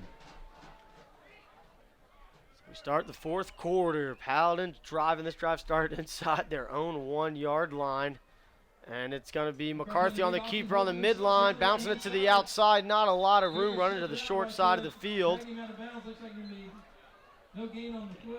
Back to the line of scrimmage, bring up 2nd and 10. And at halftime, I was talking to Connor. He's an alum, and he was back here for the game. And goes to Auburn now. And I was talking to him. He plans to walk on to the Auburn football team. He was a big player last year, and he was like, hey, I'm going out January 17th. He's going to try it. So wish him best of luck. Hope to see him on Saturdays. Yep, love to see Paladins at the next level. We've got a couple out here, and it's a pitch out to Holler, late pitch. Holler hurdled a guy and spun a little bit, but not enough for a first down. Bring up a 3rd and 4 here. Talk about McCarthy headed to the Citadel. Garrison Winter, guy who's been recruited by Citadel, Eastern New Mexico, Center College, Jackson Wilmot, Center College, Northwood University. So there's some guys out here who can be playing on Saturdays, whether it's Division I, whether it's Division II, Division III, who can certainly play at the next level. Absolutely. And it's one of those things that an athlete, in order to make it from high school and get a scholarship of some sort on the next level, mentally, you need to be on another level. And that's what's really impressive, that these guys are getting recruited. So 3rd and 4 here. McCarthy on the midline. He's got room across the 25-yard line. That's enough for a first down. The ball came out. I heard a whistle. Oh, wow. And let's see. And they're going to say it was a fumble. And a big-time turnover forced there by the Brookstone defense, as a rare fumble from the senior McCarthy is going to give the Cougars a short field to work with. That's a turnover. That's a tough place to give up the ball. I mean, it's already got to get the 2 hands on the ball. I mean, you got to hold it a little more. But again, that's a great play by the defense. Boy, oh boy, that's a tough place. I mean, talking about a turn of events. We had the offense going, we're clicking, and then the fumble. Cougar offense on the 22-yard line, just a couple yards away from getting in the red zone. This Paladin defense have to stand the test again. Sloan under center. He's going to pass. Looking to his right. It's a slant ball. Floats in the air. Big time hit by Carson Holler, but held on to the football. Nice catch there from Drake Beck, the senior.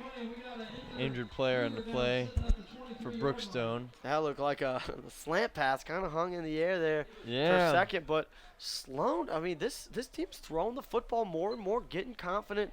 And Sloan and Pinecrest, I think if they can get just a little bit more of a pass rush, can really create some issues in the backfield when they try to throw the football, especially with Sloan being a shorter guy having to throw over big hands. Right, that's true. And I think in the first half, specifically the first quarter, Nolan Stafford and Hunter Hawk did a real nice job. You see him walking off the field. That's nice to see. Elijah Epps looked like he just had a little bit of a cramp walking off under his own power. Right, I think Nolan and Hunter Hawk did a real nice job in the first half of rushing the passer. I really haven't seen a whole lot of that in the second half. I'm sure they're making adjustments, constant especially in the red zone here. If they score here, it dramatically changes the scope of this game and what could possibly happen. We're talking about playoffs here. This team is fired up. They want to knock off the number 9 seed. It'd be big deal. Ball just inside the 15-yard line. 2nd and 2 for the Cougars. Burgess comes in motion, but they give it to Hill, and Hill is met at the line.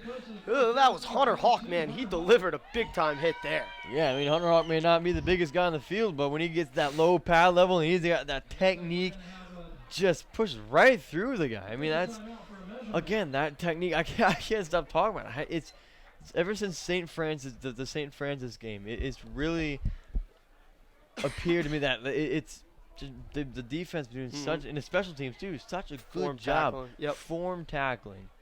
And they're going to bring the sticks out to measure, and you see the official just about a couple inches short here. So it'll be 3rd and inches. You know what we should have? I mean, it maybe not here, but I mean, like NFL got money to spend. Put a chip in the ball, and so you always know where it is on the field. You don't have to rely on, maybe judgment calls by refs. So, yeah, and they've talked about that with the football crossing the goal line and all that.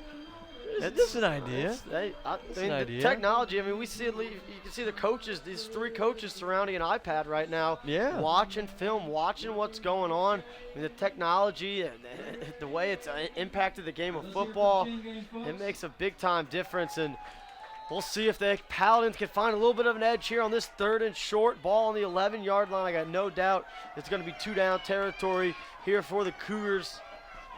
See if this defensive line can get a push up front, knock them back, make it a long 4th down here as they bring in a receiver, tight formation. Burgess in motion. It's a give to Hill. He's got room. Running over defenders close to the end zone and just short. Ball's going to be down at the 2-yard line. And he was bulldozing his way. Tried to leap into the end zone at the end there, but a lot of room off left guard. Couple plays in a row here for this offense. It's going to be 1st and goal from the 1-yard line. Yeah, but it'd be a heck of a goal line stand if they can do anything here, but I would say they're going to score, and should be interesting heading into the rest of this game. 1st and goal, ball on the 1, Sloan under center, gives it to Josh Long, and no, just short. Good push by the Paladins. So it was 1st and goal from the 1, 2nd and goal from 6-inch yard line. So here we go. Big guys up front. Jackson Wilmot in that nose guard spot. Nolan Stafford, Wills Brown. You see McCarthy and Ale and Dov get up tight to that line. See if we can't get them for a negative play here and make them have to use a little different play selection. Right, that would be interesting. Just get through the gaps. That's what you got to do. Sloan under center. Again to Long, up over the top and in. Man, when he left his feet, it was going to be hard to keep him out of the end zone. So that one gets the Cougars within 1, 7-6 here. And a big extra point will come off the foot of the freshman Clark Smith. Yeah, he got airborne. I mean, the guy's 250 pounds, but he's got the power in those legs. I saw the replay there. It jumped over. Not afraid of taking those big hits in the air. Reaches the ball across. That's a touchdown. So the right-footed kick is up, and good pressure, but it is through. So 7-7, 8-18 remaining here in the 4th quarter. And Paladins are in a situation that they did not expect in the first round. Tied here in the 4th quarter, 7-7. And I really wouldn't say either team has played better. I mean, both these defenses, we talked about it coming into the open. Both these defenses see this triple option attack all the time. Both these coaches know how to teach the offense, know how to teach a defense to stop it. And that's what you're going to get, especially when you have a coach in Todd Winter who's facing the guy who hired him on the other sideline. Yeah, that's true. And there's always that relationship we talked about. And look, coach always tell his players, don't listen to the line or listen to the odds. Pinecrest was favored by 31 points heading into this game, and clearly, I mean, it's when you're talking about a high school football game and all the emotions and there's so many variables. And I don't know how you come up with a 31 number. I mean, look at the seeding, I guess, but these are two teams, and it's playoffs. I mean, we're not talking about some regular season game where it's just, all right, we lost, that's the thing. let's move on. It's playoff atmosphere. Anything can happen, and we're seeing here the Cougars are hanging around. So Clark Smith will kick this one with his, right foot. That seems normal. He was walking over like I was thinking, kick extra points, right-handed kickoff, left-footed. And Clark kicks that one deep. McCarthy fields it at the 11, looking for some room up the middle, and can't find too much room as Burgess tried to rip that football out of his hand. So this drive will start on the 29-yard line. So 8:11 to go here. An offense that hasn't really created any explosive plays. The most explosive plays have come out of the passing game. Right. So we'll see if that can change here on this drive. Yeah, I think if the offense can't get at least something going, at least maybe 3 points, they could be in some serious trouble. And that's – I mean, look, drama is great as long as you win the game. Right. But when it comes down to it, you got to get your offense firing on all cylinders, get some points. Paladins played in a tight game last week, a 20-14 win over Bowden that wasn't sealed till they recovered a fumble with under a minute to go. So in familiar territory, Barozas comes in motion. McCarthy on the midline. He keeps it up the middle, runs over the first tackler, picks up 6 yards down to the 35-yard line. That's a start. He looked like he was running with a purpose there. He certainly did. Put his head down and really just powered through the defense, got a solid gain.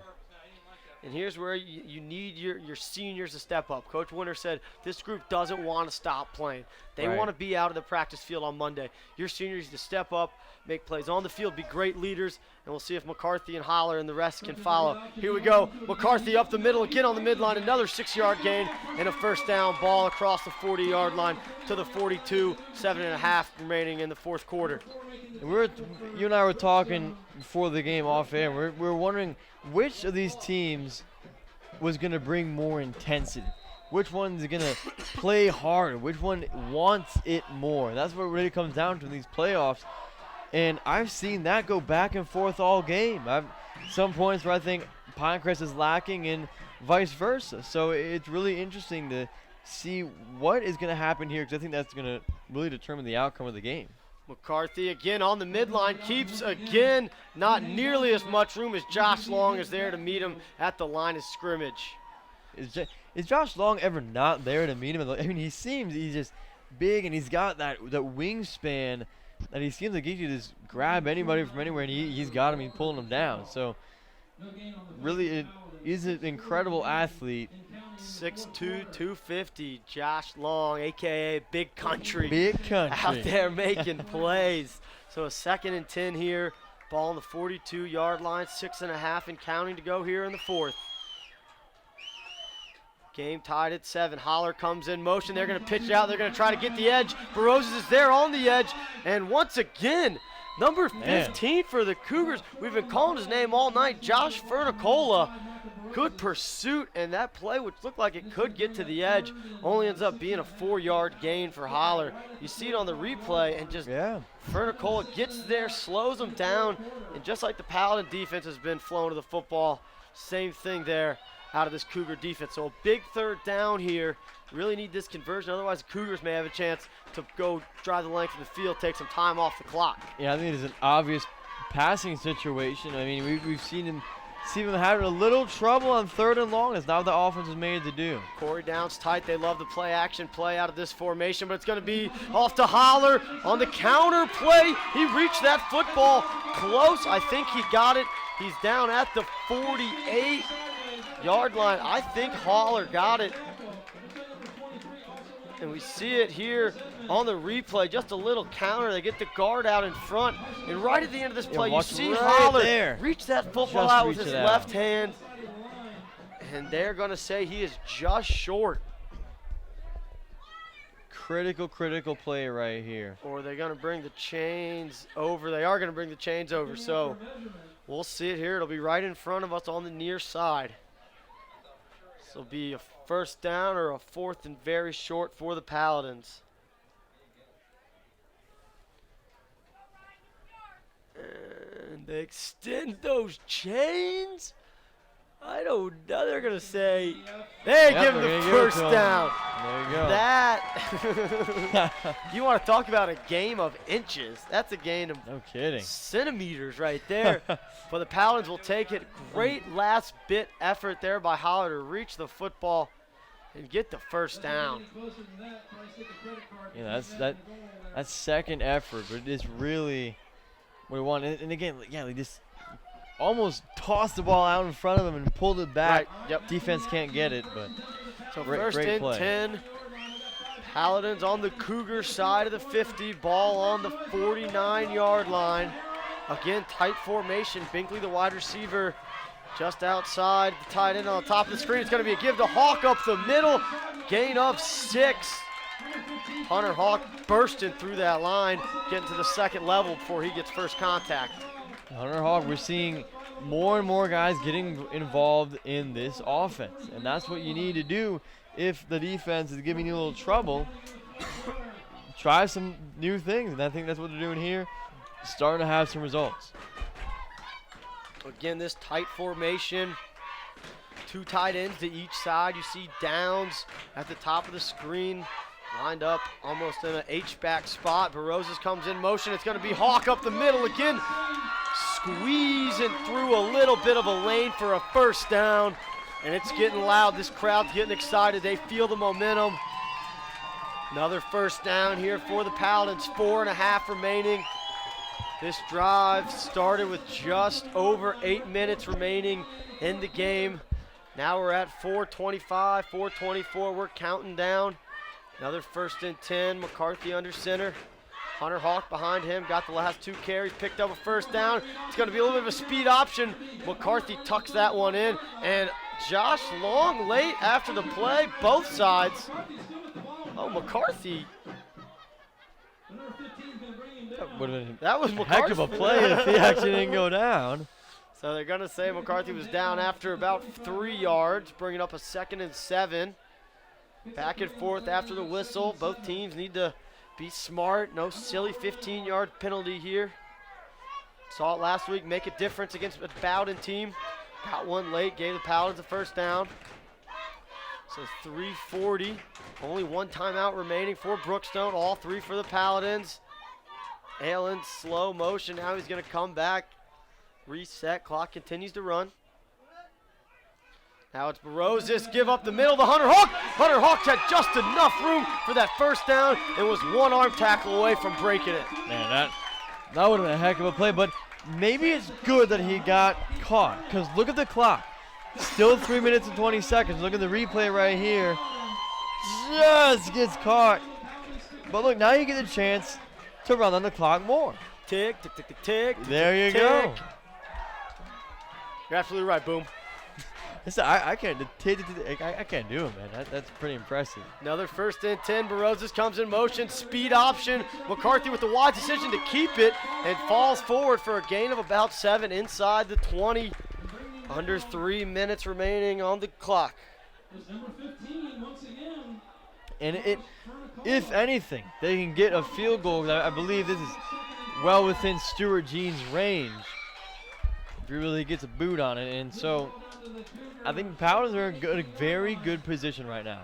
2nd and 3, 2.5 remaining. This is the kind of drive that can seal the game for you. Keep playing positive plays. Barozas comes in motion. Again, the midline look. McCarthy close to the first down. And we see right now, Coach Winter, he has confidence in his senior leader, his starter for 3 years. He's going to put the ball in McCarthy's hand and let him make decisions. Oh, absolutely. And I think the offense is running real well right now. But again, we've seen what's happened twice in this game already, a turnover. You got to keep 2 hands on the football, keep it. And Ryan McCarthy, he knows the situation. He knows that it's playoff atmosphere. He cannot afford to make any mistakes, especially silly ones like letting go of the football.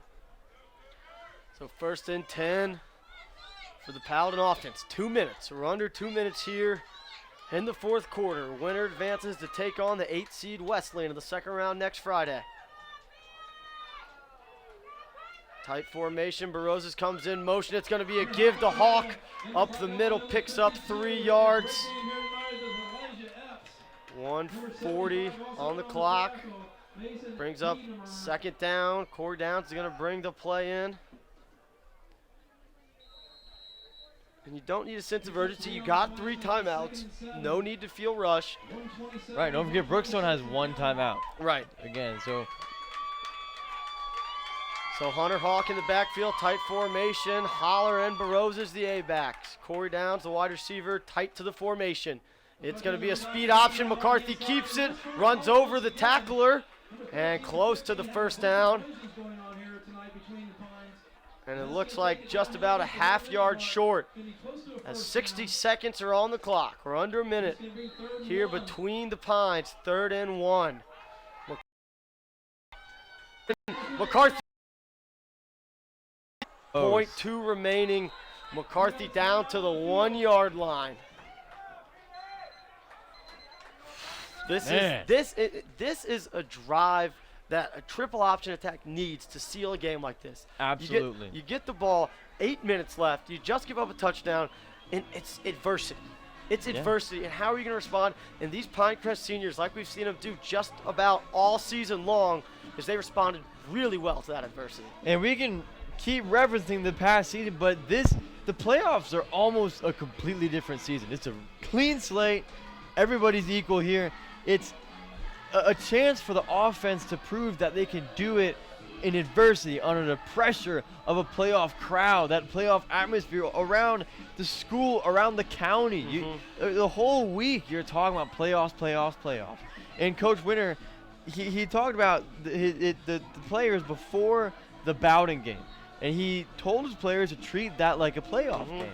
And it was a good chance to see how the players would react. And I think they reacted extremely well. Coach Winter mentioned how the trip as a whole couldn't have gone any better. Right. So I think that's carrying over into specifically this time in the game, where that it's really just a tough atmosphere to be in, but they've taken advantage of the opportunity, and they should score here. 34.2 remaining, ball on the 1 yard line. I got no doubt that McCarthy's going to keep this football. Under center, he does, falls forward. Touchdown, Paladins! There you go. And they take the lead 13-7 with 31.3 on the clock. Ryan McCarthy, his specialty, a 1 yard touchdown plunge. There goes that 1 yard touchdown. The clock management was so precise. And they still have 2 timeouts. They only had to use 1. They used 1 timeout, and Ryan McCarthy falling into the end zone. Sideline, got fired up, crowd chanting, "I believe that we will win." This is the kind of the ending to a playoff game that you want heading into another tough game next week. Assuming you win here. Yes. You know. Snap to Hawk. Extra point is up and through for Stuart Jeans, 14-7. Hit both his extra points so far on the night. And as you mentioned, the Paladins half minute away from advancing to the 2nd round of the playoffs for the 2nd year in a row. And you know what? It hasn't been pretty. You had hoped, like you said, being a favorite by multiple touchdowns, you want to take care of business. But you know what the playoffs are about? It's about survive and advance. And it doesn't have to be pretty, and it doesn't have to be your best football, but you got to find a way to win, and the Paladins have put themselves in a position to do just that. Absolutely. And yeah, like you said, it doesn't have to be pretty. So the past 3 quarters, I was watching it, not looking at the score, I would have thought the Cougars won the game. But again, it's not over till the lights are turned off, So 30 seconds left. So the Paladins got to be aware of what I just said, not just Brookstone, but it's great clock management. And that was so good. We've seen Sloan's ability to throw the football. Right. Sophomore quarterback for the Cougars, Ben Sloan, throwing the football pretty well. Haven't seen him go down the field too much, but definitely within 4 or 5. And you see Addison Ale Going to tell her Stuart Jeans maybe doing a little something different on the kickoff. See if they try to put this one deep, make the Cougars drive the length of the field. And a nice high kick. Stay in bounds, stay in bounds, stay in bounds. Great bounce. Oh, so close. And Addison Ale was about 2 steps away from grabbing that football in bounds and sealing this one. So that's going to hurt the Paladins as this football will start at the 40-yard line. So only 60 yards to go for this Cougar offense and the sophomore quarterback, Ben Sloan. We've seen he's got a couple weapons. One guy we've been calling all night, Josh Fernicola. Oh, they're going to like the re-kick here. Okay. Back him up. An interesting decision. I guess they figure give themselves a chance at a return, a big-time play. Yeah, I guess so. So we'll see what Coach Winter likes to do, whether he likes to kick it deep or stay with that pooch action that we've seen most of the latter half of the season. Yeah, I think that this gave Jeans another chance to get a nice controlled kick. But, you know, I mean, coaches, I mean, they have all that. Brookstone coach has all that experience in the special teams. You would expect that he knows how to make the right decision. So you got to be careful. Pinecrest got to be careful. So here we go, 31.3. We'll do this over again. Ball on the 35-yard line. See if Jeans can keep this one in bounds. Paladins got to get down and cover. Jeans does a little hop and a skip up to the ball and a short kick, and it's going to be fair caught. Wow. Gained a couple yards on that. That was fair caught there on number 26, Joel Brown. Looked like there was going to be a little confusion, but he handled that. So instead of starting on the 40, they'll start on the 41. So gained a yard there, 30 seconds remaining in the game.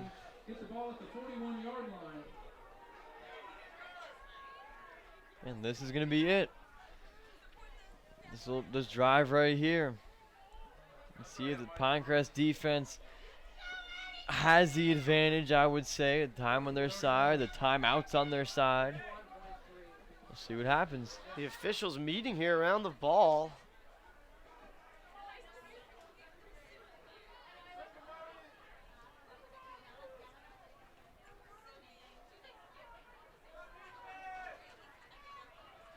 So here we go, 1st and 10, ball on the 41-yard line, 31 seconds remaining on the clock. Sloan under center. He's going to throw to the sideline. Got a man.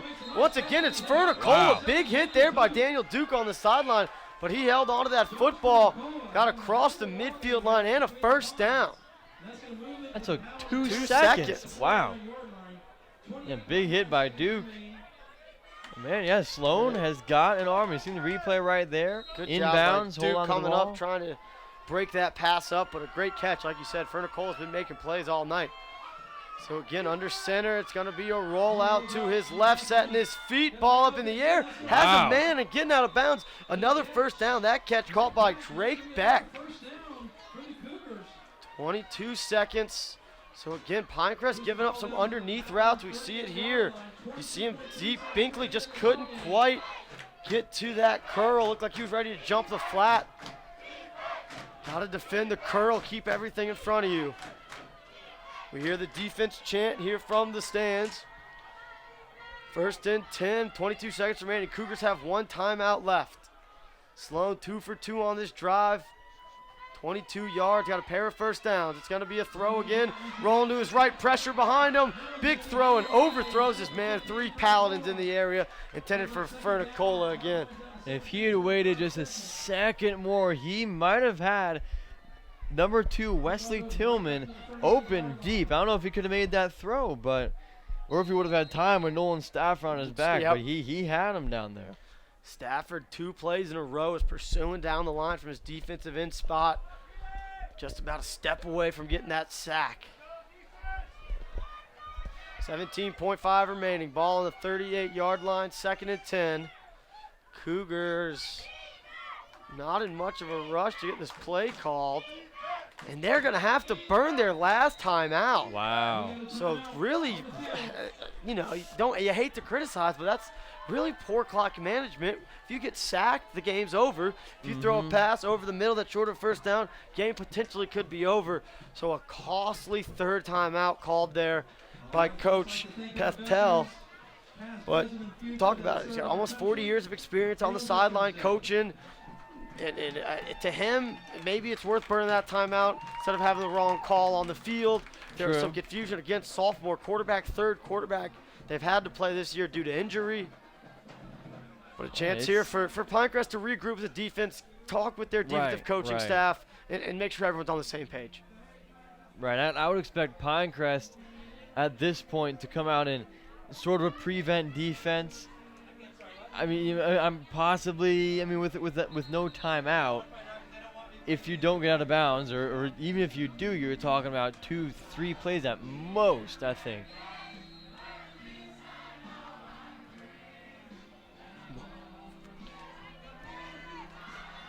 Crowd getting patriotic here, cheering on their team.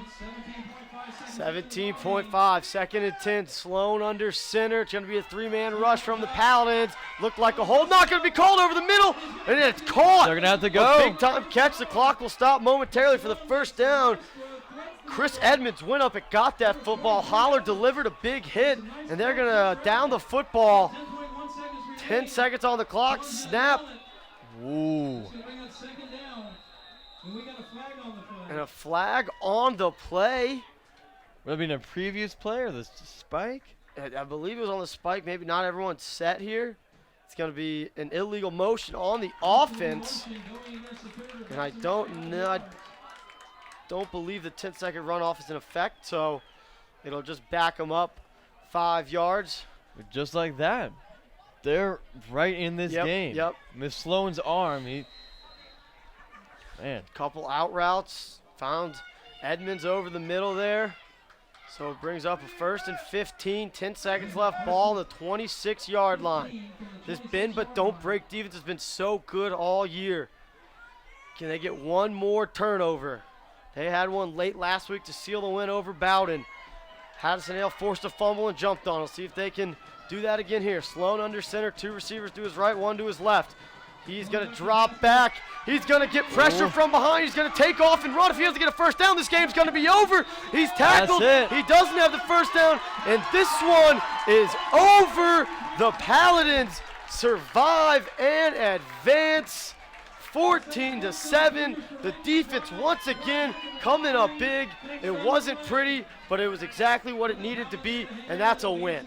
Right, a win's a win, and like you said, playoff football, all that matters is you survive in advance, and I think that 4th quarter, if they had played like that entire, they might have won by the 31 points or projected to win by. So, man, what a game. But it was sloppy, and it gives me a little doubt heading into the next game, but it gives the Pinecrest Paladins plenty of things to fix. Exactly. In this practice. It's not going to be a practice.